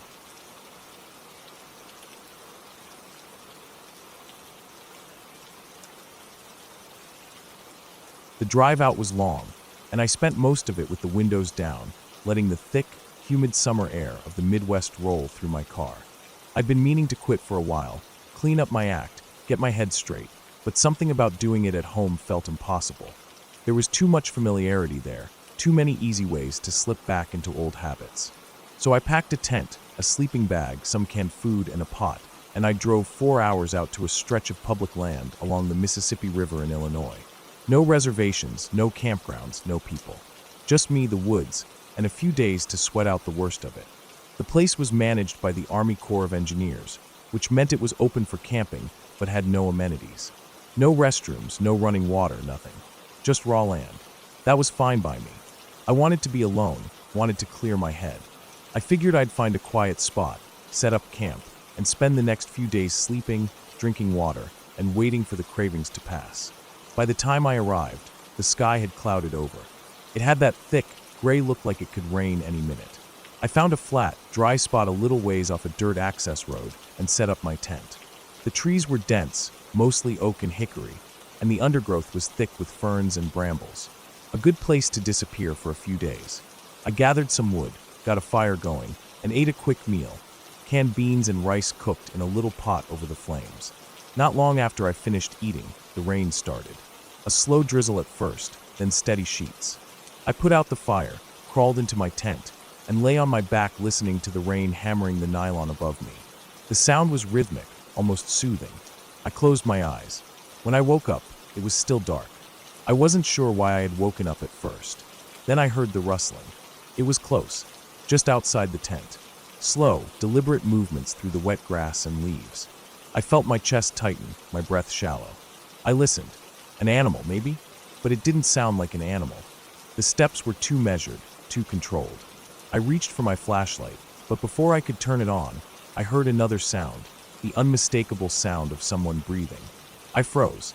I don't know how long I lay there, just listening, barely daring to breathe myself. Then carefully, I reached out and unzipped the tent. The second the zipper moved, the breathing stopped. I pulled it down just enough to see outside. The first thing I saw were the eyes. He was standing maybe 10 feet away, staring right at me. The fire had long since died, but the moon was out now, and I could see him clearly in the dim light. His face was covered in scars, deep, craggy lines that ran down his cheeks, over his forehead, across his nose. His skin looked rough, almost like it had been burned at some point. His eyes were dark and unblinking. I sat there frozen, half in my tent, half out, waiting for him to say something, to do something. But he just stood there, watching. Then, after what felt like an eternity, he smiled. It wasn't a friendly smile. It wasn't threatening either. Just empty. I swallowed hard and forced myself to speak. "Hey." The word felt hollow in my mouth. The man nodded. Then slowly, he turned and walked a few steps away. I pushed the tent flap open further, getting a better look at him. He was small, wiry, dressed in mismatched clothing, layers of tattered jackets and pants that looked like they'd been worn for years. His boots were caked in mud. I stepped out of the tent cautiously, my pulse hammering in my ears. The rain had stopped, and in the distance, I could see a small fire burning. It hadn't been there when I went to sleep. "You got a fire going?" I asked. The man turned and nodded again. "I've been up a while," he said, his voice hoarse and cracked. "Figured I'd stay warm." There was something about him that unsettled me. Not just the scars, or the fact that he'd been standing outside my tent watching me. It was the way he spoke, the way he moved. Like he was disconnected from everything, like he wasn't really there. He gestured toward the fire. "Come sit." I didn't want to. Every instinct in my body was telling me to get in my car and drive the hell out of there. But I also didn't want to set him off. He didn't seem dangerous, just off. So I sat. We talked. Or rather, he talked. About everything and nothing all at once. His words tumbled out in a rambling, disjointed mess. He talked about the animals he'd trapped, about the skins he'd collected. He talked about how he could absorb the intelligence of the creatures he killed by eating them. How he could become stronger, faster, more aware. I nodded, listening, pretending to be interested, while my brain screamed at me to leave. Every few minutes, he asked me for a cigarette. Every time, I told him I didn't smoke. Every time, he nodded like he understood. Then 5 minutes later, he'd ask again. At some point, he pulled out a knife. "Just to show me," he said. It was a long, curved thing, well used, the handle wrapped in some kind of cloth. He ran his fingers over the blade absent-mindedly as he spoke, his eyes flicking up to meet mine every so often. I kept my breathing steady. I didn't flinch. I didn't let my body betray the fear that was gnawing at my insides. He wasn't big. If it came down to it, I could probably take him. But I didn't want to test that theory. The hours dragged on. The sun started to set. The fire burned lower. My stomach was tight with unease. I needed to get out of there. I forced a yawn, stretched, tried to make it seem casual. "I'm gonna run into town, grab some smokes. You want anything?" His face lit up. "Yeah," he said. "Yeah, that'd be real good." I nodded. "Be back in a bit." I turned, walked to my car, and drove. I didn't stop.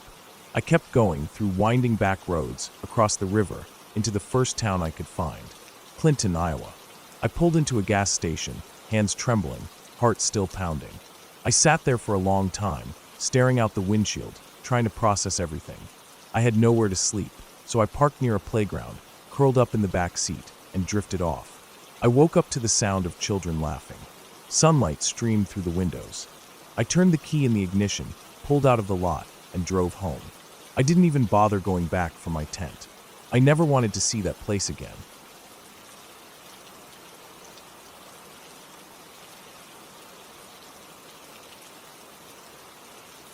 I had been planning the trip for months. A few days alone in the wilderness, away from everything. No traffic, no emails, no stress. Just me, my tent, and the quiet of nature. The Appalachian wilderness had always been a place I wanted to explore, and I had found the perfect spot. A remote section of trail, far enough from the usual campsites that I wouldn't run into other hikers. I had always been comfortable in the woods. I grew up hunting, fishing, and camping with my dad, learning all the tricks of the trade. How to read tracks, how to set up a proper camp, how to handle myself if I ran into something dangerous. I wasn't afraid of being alone out there. If anything, I welcomed it. The first 2 days were uneventful, peaceful even. I spent my time hiking during the day and setting up camp before dusk, making sure to keep my food sealed tight and away from my tent to avoid attracting anything unwanted. I didn't see a single soul the entire time. Just the occasional deer moving through the trees, squirrels rustling in the underbrush, and the distant call of an owl at night. On the third night, something changed. I had been walking back to my campsite after a short evening hike, enjoying the cool air and the sound of gravel crunching under my boots. The path I was on was an old service road, wide enough for a car, but clearly not well traveled. It had a steep incline on one side, with trees and thick undergrowth climbing up the hillside. To my left, the ground dropped off into darkness. That was when I felt it, a prickle at the back of my neck, that unmistakable, ancient sensation of being watched. I stopped walking. The night was quiet, too quiet. Even the usual chirping of crickets and rustling of small animals seemed muted. I turned my head slowly, scanning the trees, but at first I saw nothing. Just the dense forest, shifting slightly in the wind. Then I saw them. Eyes. Two large, glowing eyes staring at me from the incline to my right, maybe 15 feet back and a few feet up the hill. They were wide, unblinking, reflecting the light from my headlamp. I knew immediately that it was a big cat. I couldn't tell what kind. It was too dark, but it was closer than I wanted it to be. I had heard stories of mountain lions in this area, though sightings were rare. Bobcats were more common, but their eyes didn't usually sit that high off the ground. Whatever it was, it had been following me, watching. I didn't turn my back. I didn't run. Instead, I kept my breathing steady and scanned the ground in front of me without moving too much. My foot bumped against something solid, a thick tree limb, half buried in the dirt. Without bending down, I wedged my boot under it and flicked it up into the air, catching it with one hand. It was heavy, thick enough to do some damage if I had to use it. I raised it high and swung it through the air, making myself look bigger. I shouted, loud, aggressive, not panicked. The sound echoed through the trees. The cat didn't move at first. For a long second, we just stared at each other. My heartbeat pounded in my ears, my grip tightening around the branch. Then, just as suddenly as it had appeared, it was gone. A flash of movement, barely visible in the darkness. Silent. It melted into the trees like it had never been there. I stood there for a long time, listening, waiting. Nothing. After a few minutes, I forced myself to move. I walked back to camp carefully, checking my surroundings constantly, my makeshift weapon still in hand. Every shadow looked like it was shifting. Every rustling leaf made my nerves tighten. By the time I reached my campsite, I had made up my mind. I wasn't sleeping in my tent that night. I threw everything into the back of my car and locked the doors, sitting in the driver's seat with my keys in my lap. My heart was still racing. I kept my flashlight in my hand, shining it out the windows every few minutes, but I never saw anything. Still, I couldn't shake the feeling that something was out there. I barely slept. Every noise outside made me jolt upright, gripping the handle of my knife. The night stretched on forever, and by the time the first light of dawn started creeping over the trees, I had already made my decision. I wasn't staying another night. I packed up my camp as quickly as I could, not even stopping to make breakfast. The whole time, I felt like I was being watched. Maybe it was paranoia. Maybe it wasn't. I kept my knife on me as I worked, scanning the trees, but I never saw the eyes again. By the time I was back on the road, driving away from the mountains, the tension in my chest had started to ease. But not completely. Even now, I still think about that night. I'll never know what kind of cat was watching me. Maybe it was a bobcat, though it had seemed too big. Maybe it was a mountain lion, though those weren't supposed to be in the area. Maybe it was something else. But whatever it was, it had followed me in silence. And that thought still chills me.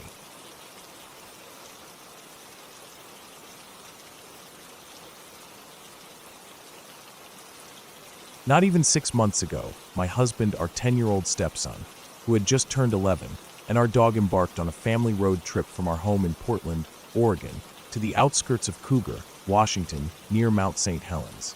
We had no specific itinerary, choosing instead to explore and embrace the spontaneity of the journey. As we meandered through the scenic routes, a narrow, unmarked road caught our attention. It seemed promising for a hike, so we decided to veer off and see where it led. The road ended at a blocked-off path, accessible only on foot. Intrigued, we parked the car, gathered our gear, and set off on foot, eager to immerse ourselves in the wilderness. The trail was serene, flanked by towering trees that whispered with the gentle breeze. We encountered a few hikers descending, who cautioned us about patches of unmelted snow and ice further ahead. Undeterred, we pressed on, our spirits high and laughter echoing through the forest.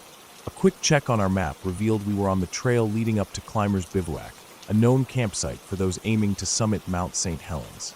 Realizing it was a 3-mile hike to the bivouac, we decided it would be our turnaround point. The distance seemed manageable, and the adventure beckoned us forward. The initial stretch of the hike was delightful. Our dog frolicked ahead, chasing after fleeting scents and reveling in the freedom of the open trail. My stepson matched his energy, darting between trees and collecting interesting rocks. My husband and I walked side by side, soaking in the tranquility and the rare moments of family bonding. As we ascended, the landscape began to change. The shaded areas harbored patches of snow, remnants of winter clinging stubbornly to the earth. We navigated these sections carefully, our boots crunching through the icy crust. The higher we climbed, the more prevalent the snow became, transforming the trail into a white, glistening path. The final third of the hike presented a more formidable challenge. The snow deepened, at times reaching over 5 feet. We found ourselves treading cautiously, testing each step to avoid sinking into hidden soft spots. Despite the arduous conditions, there was a sense of accomplishment in reaching Climbers Bivouac. We rested briefly, sharing snacks and stories, before deciding to head back down. It was during our descent that I noticed a subtle change in our dog's behavior. Earlier, he had been a whirlwind of energy, exploring every nook and cranny. Now he stayed close, his ears perked and movements deliberate. A sense of unease settled over me, but I dismissed it as fatigue from the hike. The forest, which had seemed so inviting earlier, now felt cloaked in an unsettling silence. The usual chirping of birds and rustling of small creatures were conspicuously absent. I quickened my pace to match my husband's, my stepson close behind, sensing an unspoken agreement to maintain proximity. Then it happened. A deep, resonant sound echoed from the dense brush behind us, a powerful oh-wach, reminiscent of a gorilla's territorial call, but with a more sinister undertone. We froze, hearts pounding, and exchanged anxious glances. My husband, attempting to maintain calm, suggested it was just our dog gagging. But I knew better. The sound had come from behind us, not from our loyal companion. We resumed our descent, each snap of a twig or rustle of leaves amplifying our tension. The forest seemed to close in around us, the shadows deepening with the setting sun. Our dog remained vigilant, his body language conveying alertness to an unseen presence. Half a mile into our return, the sound came again, this time closer, no more than 10 feet to our right. My breath caught in my throat as I scanned the dense foliage, searching for the source. Our dog growled low, his gaze fixed on the thicket. My husband tightened his grip on our son's hand, urging us to keep moving. The remaining 2.5 miles felt interminable. Every step was accompanied by the sensation of being watched, the hairs on the back of my neck standing on end. Occasionally, the silence was pierced by the snap of a branch or the crunch of snow. each time quickening our pace. As we neared the trailhead, the oppressive feeling began to lift. The sounds of the forest gradually returned, and our dog relaxed, trotting ahead once more. The sight of our car was a welcome relief, and we hurriedly piled in, locking the doors behind us. Driving away, I couldn't shake the feeling that we had been stalked by something or someone in those woods. The experience left an indelible mark on me. Now, whenever we venture into the wild, I ensure we're prepared, carrying protection and remaining vigilant. The memory of that day serves as a haunting reminder of the unknown dangers that lurk in the wilderness.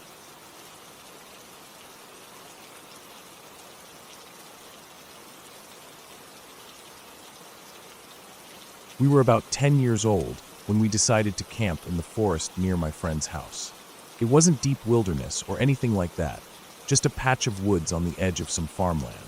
But to us, it felt massive. When you're a kid, even a small forest can seem like a world of its own.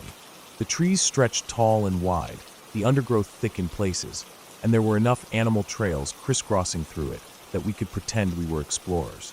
That night, we set up camp in a clearing about 10 minutes walk from the house. We had a small fire going, just big enough to roast marshmallows and keep us warm. The air smelled like burning wood and damp earth. The only sounds were the occasional crackling of the fire, the rustling of leaves when the wind picked up, and the chirping of crickets. Every so often, we'd hear a distant owl hoot or the scurrying of some unseen creature in the underbrush. The fire cast long shadows on the trees around us, and as the night wore on, our imaginations started running wild. We took turns telling ghost stories, each one trying to outdo the last. Someone talked about a ghostly figure wandering the fields at night. Another kid told a story about an old hunter who had disappeared in these very woods, only for his voice to be heard calling out on foggy nights. That's when I decided to tell my own story. I sat up straighter, lowering my voice to make it sound serious. "There's a pack of wolves in this forest," I said. The others looked at me with skepticism. Everyone knew there were no wolves in Denmark. They had been gone for over 100 years, and if there were any, they wouldn't be living in a patch of woods this close to people. I kept at it, though.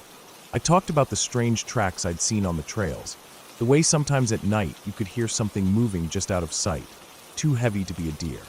I even made up a story about a local farmer who had lost sheep under mysterious circumstances. But no one believed me.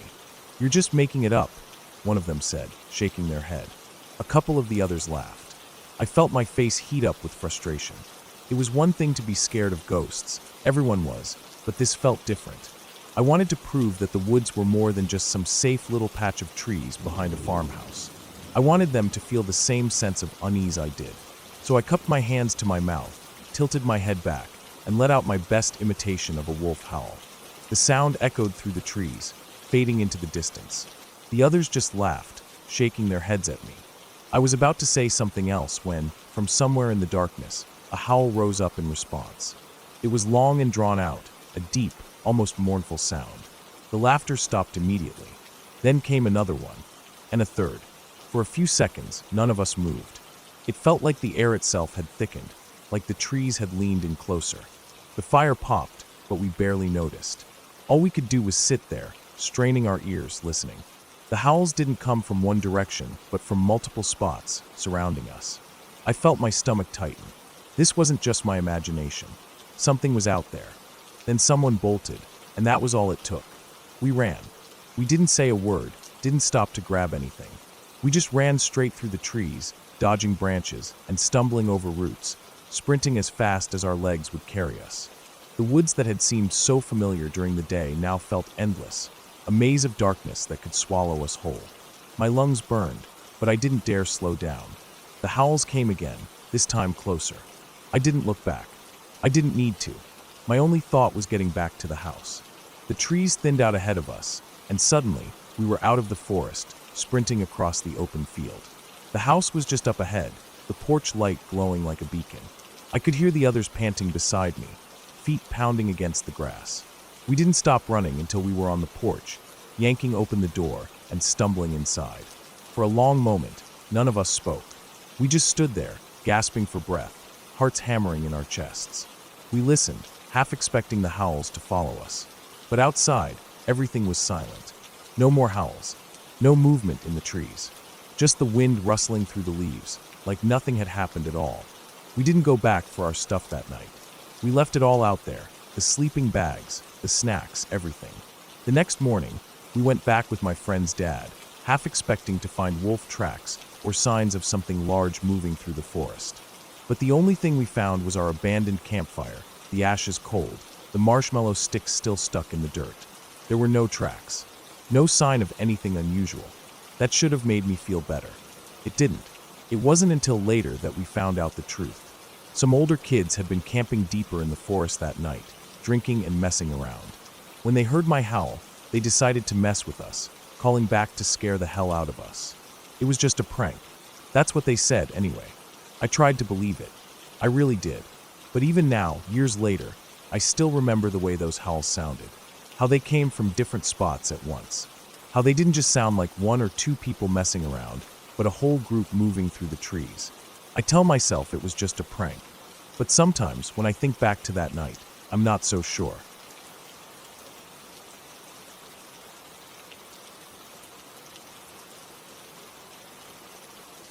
Hunting had always been a huge part of my life. Living in New Mexico, it was something I grew up around, something that was as natural to me as waking up in the morning. My dad, who had been a hunting guide for half of my life, had spent more time in the wilderness than most people ever would. The mountains weren't just a place to hunt for him. They were familiar, something he understood better than most. He had a way of reading the land, knowing what was out there without even needing to see it. So, when something in the mountains made him cautious, it was enough to put a knot in my stomach. It was the first night of our hunting trip in southern New Mexico. My cousin, who was 2 years older than me, had come along, making it feel more like an adventure than just another hunting trip.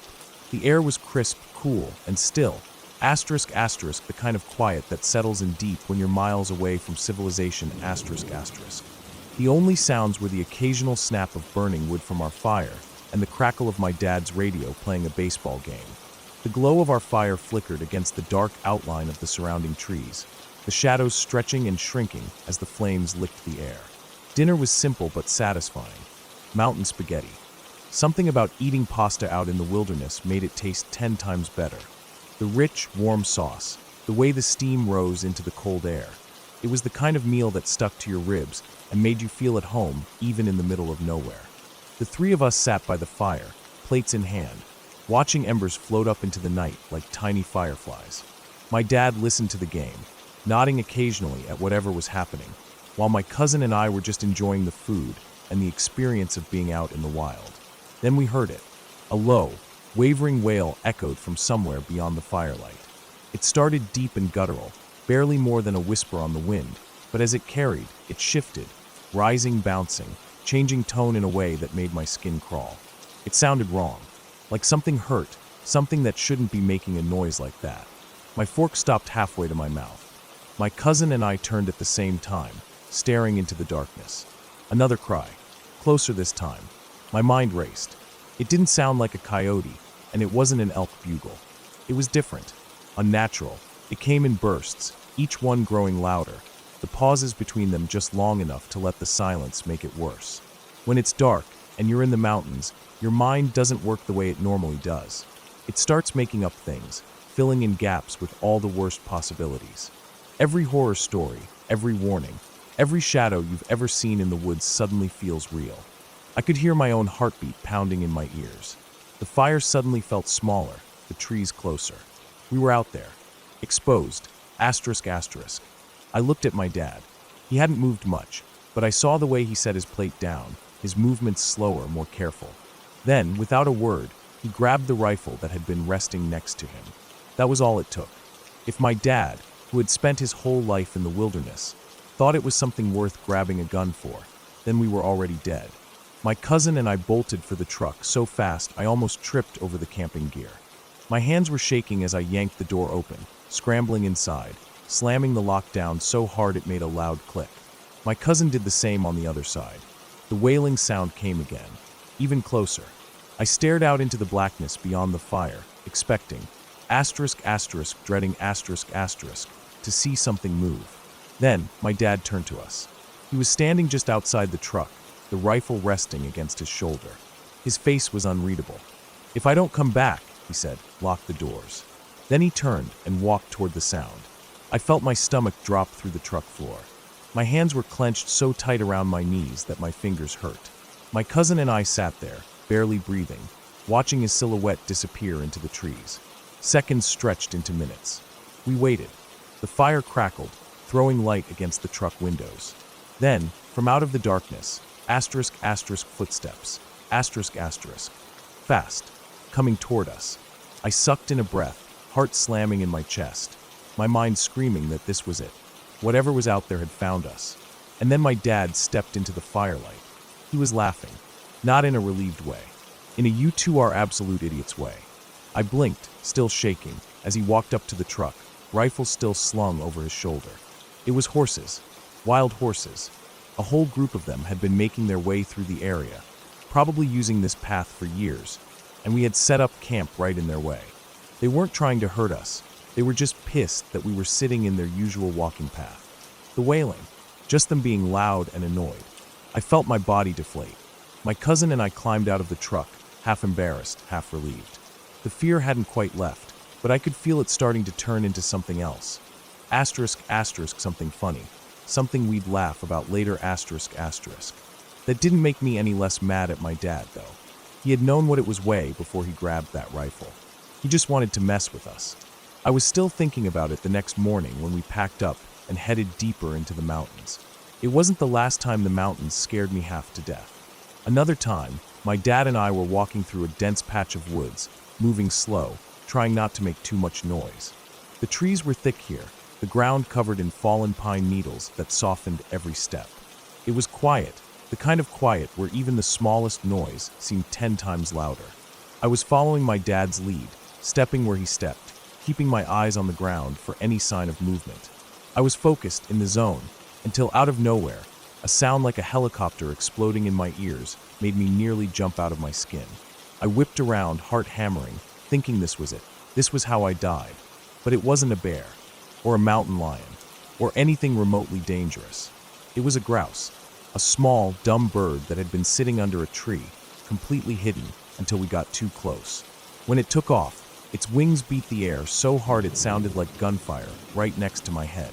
I stumbled back, heart racing, while my dad just kept walking like nothing had happened. For the second time in my life, I had fully accepted that I was about to die, only to realize that nature had just played a very unfunny joke on me. And honestly, that's what the mountains are like. They never feel safe, even when they are. Even when it's just wild horses or a bird that scared the life out of you, your brain doesn't care. It still feels like something is out there waiting, and sometimes it is.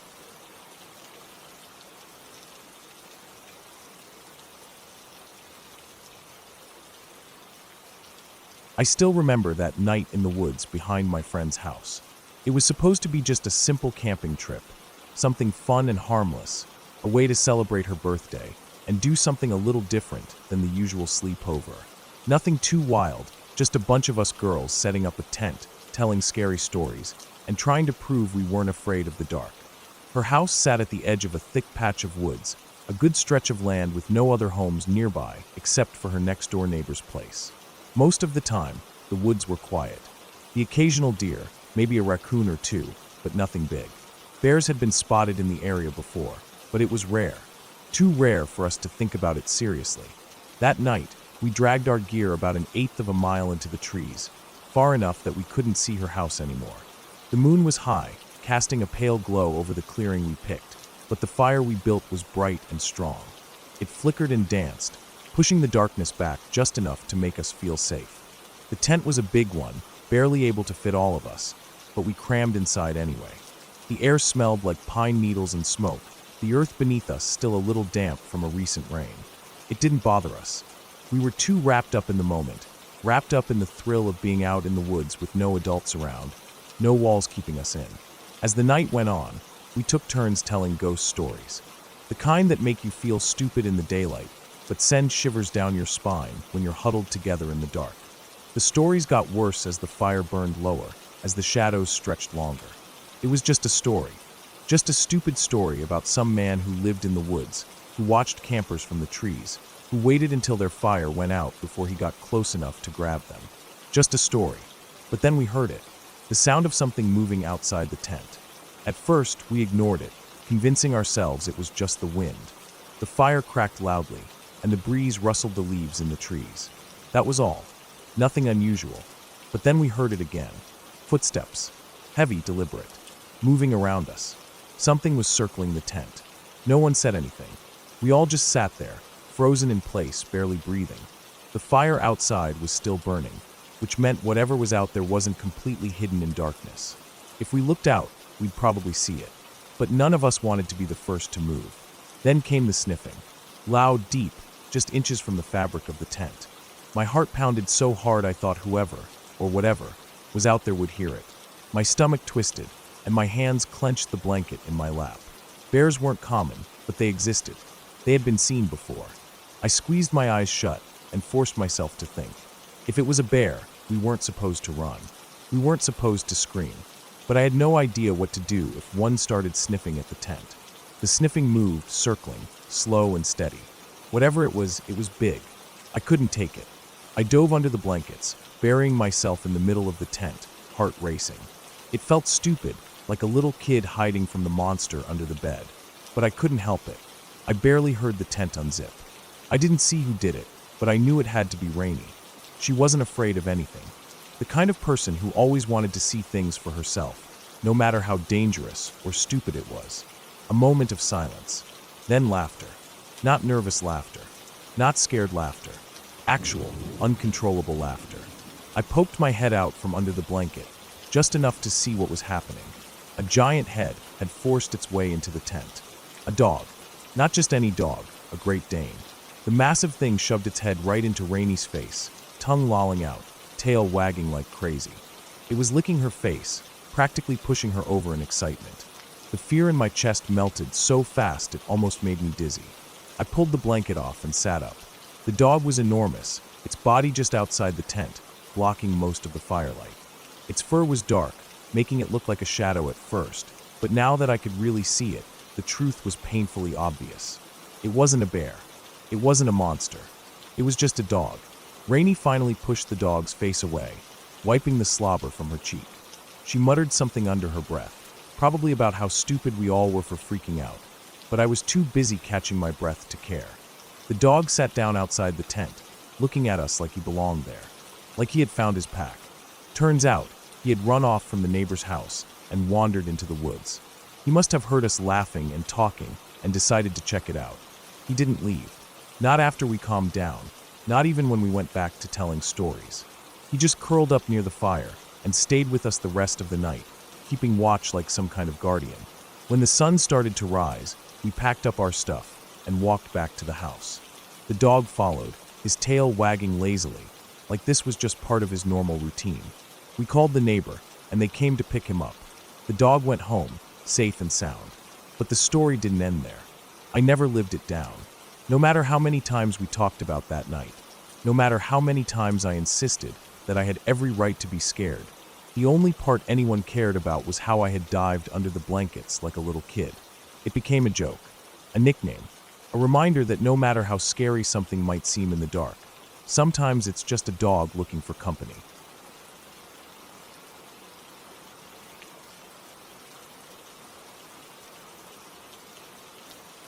I had been living out of my car for a while, 5 months, give or take. It wasn't by choice, but I had adjusted to it. I had my dog, my old Civic Si, and the entire stretch of the Rockies to camp in. Every night, I'd find some patch of nowhere to park, throw up my tent, and settle in. Some nights were better than others. Some were peaceful, almost serene, with nothing but the distant call of an owl or the wind rustling through the trees. Other nights were different. That night was one of the bad ones. I had gone deeper than usual, following a narrow fire road winding through the dense, towering trees of the national forest. It was the kind of place where the only signs of human activity were an occasional tire track in the dirt, already fading with time. The further I drove, the more the road seemed to close in, overgrown branches clawing at the sides of my car, the occasional fallen tree forcing me to swerve around. The daylight was fading fast, the sun dropping behind the mountains, leaving streaks of orange and pink bleeding into the sky.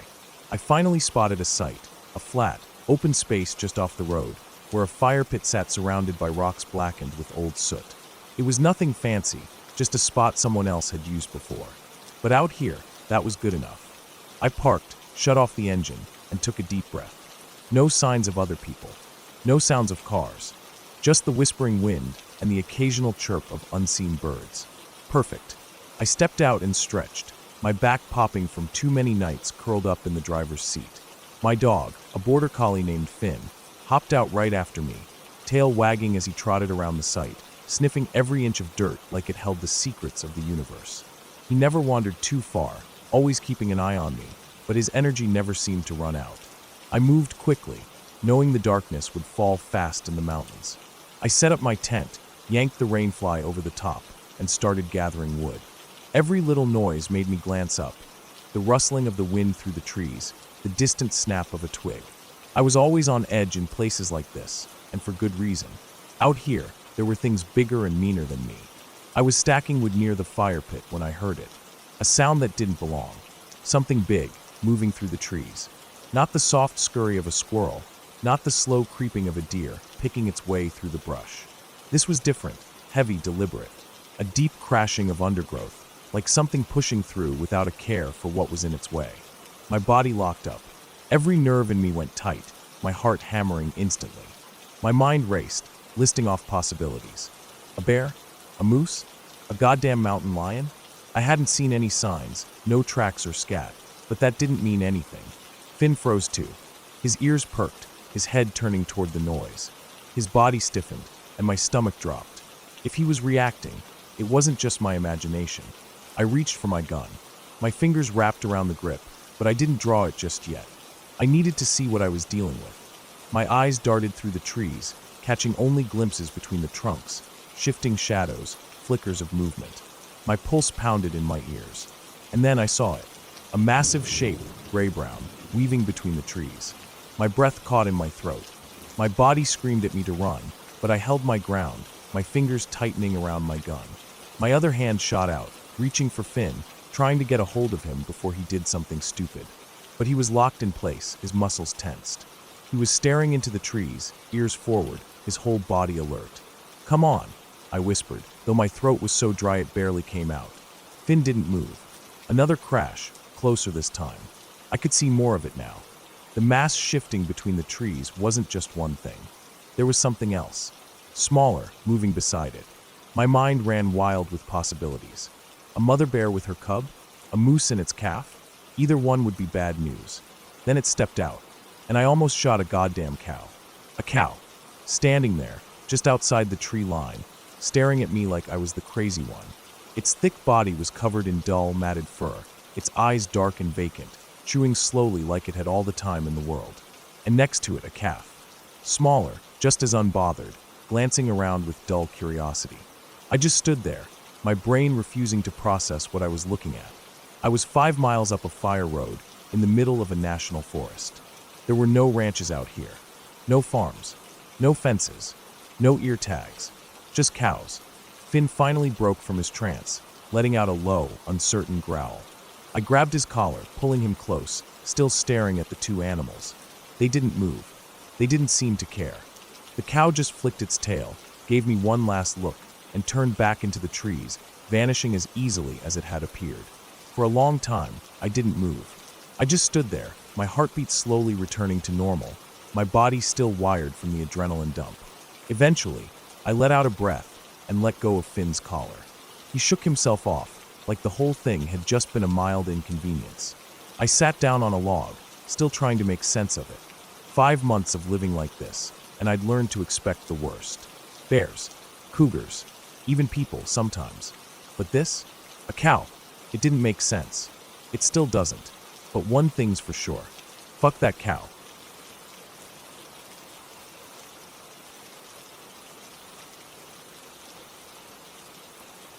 It happened fast. So fast that my brain struggled to catch up with what my eyes had just seen. 1 second, my mom's car was idling at the gas station exit, waiting for a break in traffic. The next, a lifted truck barreled toward us, its massive tires climbing right up over the hood like it was nothing. There wasn't even time to scream. No horn blaring. No warning. Just a deep metallic crunch as the weight of the truck pressed down, glass and metal giving way beneath it. The hood caved in, the windshield cracked instantly, and then just as suddenly, the truck was gone, bouncing off over the curb and plowing through the bushes like they weren't even there. My mom's hands were gripping the steering wheel so tightly her knuckles were white. I could hear her breathing, short, sharp gasps that she was trying to control. I was frozen, my heart hammering so hard that it almost drowned out the sound of the truck's tires tearing across the pavement. I turned my head just in time to see the vehicle lurch through the gas station lot, swiping one of the garbage bins, and then disappear over another set of bushes on the other side. For a moment, everything was silent except for the gentle clicking of the hazard lights my mom had just turned on. We sat there, stunned, the shattered windshield making spiderwebs of light in the glow of the gas station signs. It took me a few seconds to realize there were cops across the street. 2 cruisers were parked at the other gas station, just sitting there. I could see the silhouettes of the officers inside, unmoving. They had to have seen it. They had to. The truck had just rampaged through a public parking lot. But they didn't do anything. My mom pulled out her phone with shaking hands and dialed 911. I listened as she gave our location, described what happened, asked for officers to come over. She had to repeat herself twice because the dispatcher kept asking, "Is anyone injured?" before anything else. "No," she said, "but my car just got run over." After hanging up, we sat there waiting, the adrenaline slowly settling into something heavier, frustration, confusion, that sick feeling in your stomach when you know something isn't right. The front of the car was wrecked. The hood was completely caved in. Fluids were leaking onto the pavement. The truck's massive tires had left streaks of black across the metal. 15 minutes passed. Then 20. The cops across the street didn't move. At 25 minutes, they finally got out of their cruisers and walked over. Not in a rush. Not even looking concerned. One of them approached my mom's window, peered at the damage, then glanced around like he had just wandered over out of boredom. "You okay?" he asked. My mom stared at him, incredulous. "Yeah, but my car. Did you see who it was?" She blinked, thrown off by the question. "No, it happened too fast." "You get a plate number?" "No," she said, exasperated now. I didn't even have time to process what was happening. The cop made a noise in the back of his throat, something close to a shrug. "Well, nothing we can do then." I felt a deep anger start bubbling up in my chest. I waited for my mom to argue, to push back, to demand that they do something. But she was just staring at him, trying to wrap her head around what she had just heard. "What about the BP station?" she asked after a beat. "They have cameras. Can't you check them?" The cop sighed, like she had just asked him to help her move furniture. "Sorry, we gotta go," he said, already turning away. "You can talk to the gas station people yourself, see if they got anything." And then they left. Just like that. They didn't ask for a report, didn't take photos, didn't even pretend to care. I sat there, stunned, as they walked back across the street, got into their cruisers, and drove off like this was nothing more than an inconvenience in their night. My mom exhaled sharply, gripping the steering wheel again, her fingers digging into the material. "Are you kidding me?" I had no words. She put the car in park and got out. I followed. The BP station was only a few steps away, bright lights humming overhead, the scent of gasoline thick in the air. My mom went straight inside, up to the counter, and told the cashier what had happened. He nodded along, said he'd love to help, but he couldn't show us any footage unless the cops were involved. "But they won't," my mom said, her voice edging into something desperate. "They won't even come inside." He shook his head, helpless. "Nothing I can do. Company policy." And that was it. That was where it ended. The truck had run over our car. The cops had been right there. The gas station had the footage. And yet, nothing would be done. No investigation. No follow-up. No justice. I kept expecting something to change. I kept expecting a phone call, a report, some kind of action. But days passed. Then weeks. The case was closed before it had even started. The damage to the car was bad enough. Insurance covered some of it, but not all. The repairs took longer than they should have, and in the end, it still didn't feel the same. It rattled when it shouldn't. The alignment was never quite right again, a reminder of what had happened. But what stuck with me most was the realization, the brutal, infuriating realization, that there was no accountability. That cops could just watch something happen and decide it wasn't worth their time. That evidence could exist, clear as day, and still mean nothing. That, in the end, we were just on our own.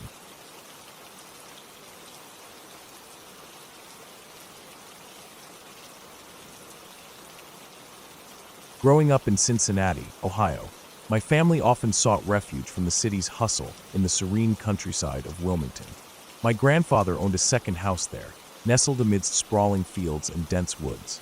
The property boasted a sizable pond teeming with fish, making it an ideal spot for family gatherings filled with fishing and cookouts. My brother and I, driven by youthful curiosity, frequently ventured into the surrounding woods, our imaginations transforming sticks into swords as we crafted our own adventures. Over the years, these woods became familiar territory. We knew the trails, the towering trees, and the hidden clearings. However, one summer, our explorations led us to a discovery that would forever alter our perception of this tranquil haven. It was a particularly warm afternoon when my brother and I decided to chart a new path, veering deeper into the forest than ever before. The canopy above thickened, allowing only slivers of sunlight to penetrate, casting eerie shadows that danced with the rustling leaves.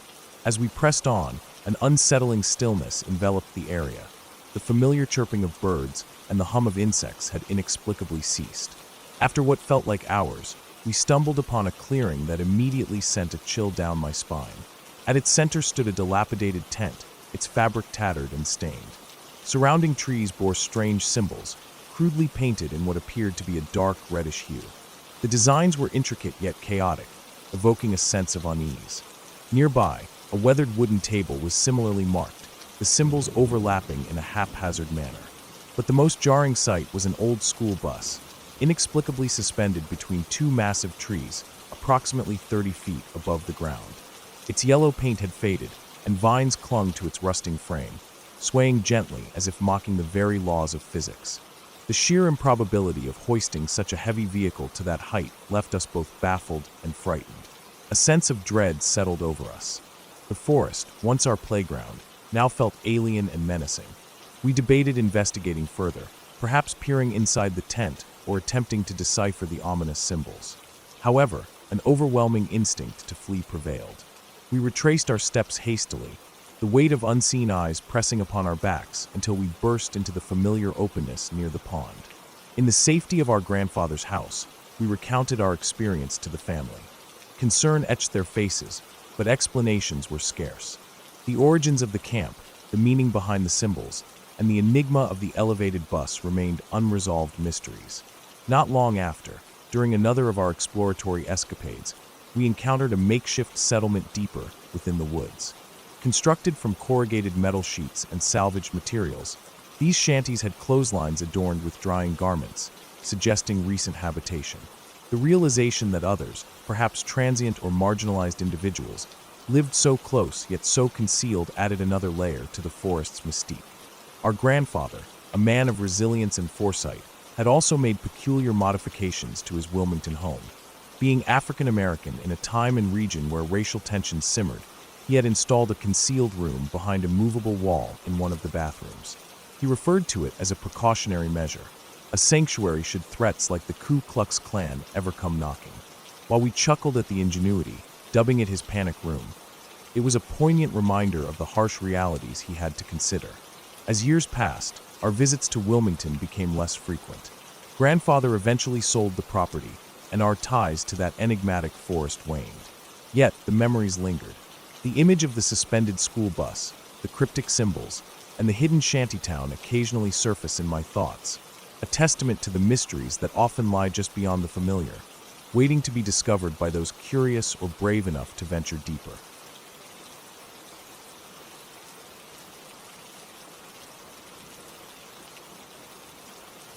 I have worked the midnight shift at gas stations for a long time. Different towns, different stations, different levels of crime, but it's always the same job. Stock the coolers, clean the floors, deal with drunks and tweakers, and try to stay awake while the world sleeps. The quiet hours between 2 and 4 a.m. are the hardest. That's when exhaustion creeps in. Your body wants to shut down, and your mind starts to drift. It's also the time when the worst kind of people come out. At every station, there are regulars, people who work odd hours, truckers, insomniacs, or just folks looking for some late-night company. Some of them are good people. Some of them make me uneasy. But the worst ones are the ones that don't make much noise at all. There was a man who used to stop in every morning, right before dawn. He worked in the metro about an hour away, and always bought the same pack of cigarettes. He never smiled, never chatted, just came in, paid, and left. At first, I thought he was just grumpy, maybe not a morning person. But I like to see if I can get people like that to smile, just once. It took me months. I started small, saying good morning, every time, even when he didn't answer. Then I'd have his cigarettes ready for him, waiting on the counter before he even asked. One day, I had them scanned and ready before he even walked in. That morning, when he saw them waiting for him, he smiled. It was small, just a twitch at the corner of his mouth, but it was a smile. That was the first time he spoke more than a word to me. "Do you ever get scared working the night shift?" he asked. "You small girl. It is not safe." I told him sometimes, sure, but we could lock the doors if we had to. The provincial police had a station nearby, and they stopped in a lot to get their highway vehicles washed. I got along with them, and they always checked in on us. He nodded, like that made sense to him. Then he told me a story. He had moved here with his wife and kid back in the late 80s or early 90s, fresh from Eastern Europe. He got a job at a gas station working midnights, just like me. It was quiet work, and he was exhausted all the time, trying to make a life for his family. One night, he fell asleep behind the counter, just passed out cold. When he woke up, someone was shaking him hard, screaming his name. His manager. He was yelling, asking if he was okay. He sat up, groggy, apologizing for falling asleep. But his manager didn't care about that. "Look outside," the man had said. He did. The entire lot was a mess. Oil cans gone, displays knocked over, shelves emptied. Sometime in the night, thieves had come and stolen every drop of motor oil.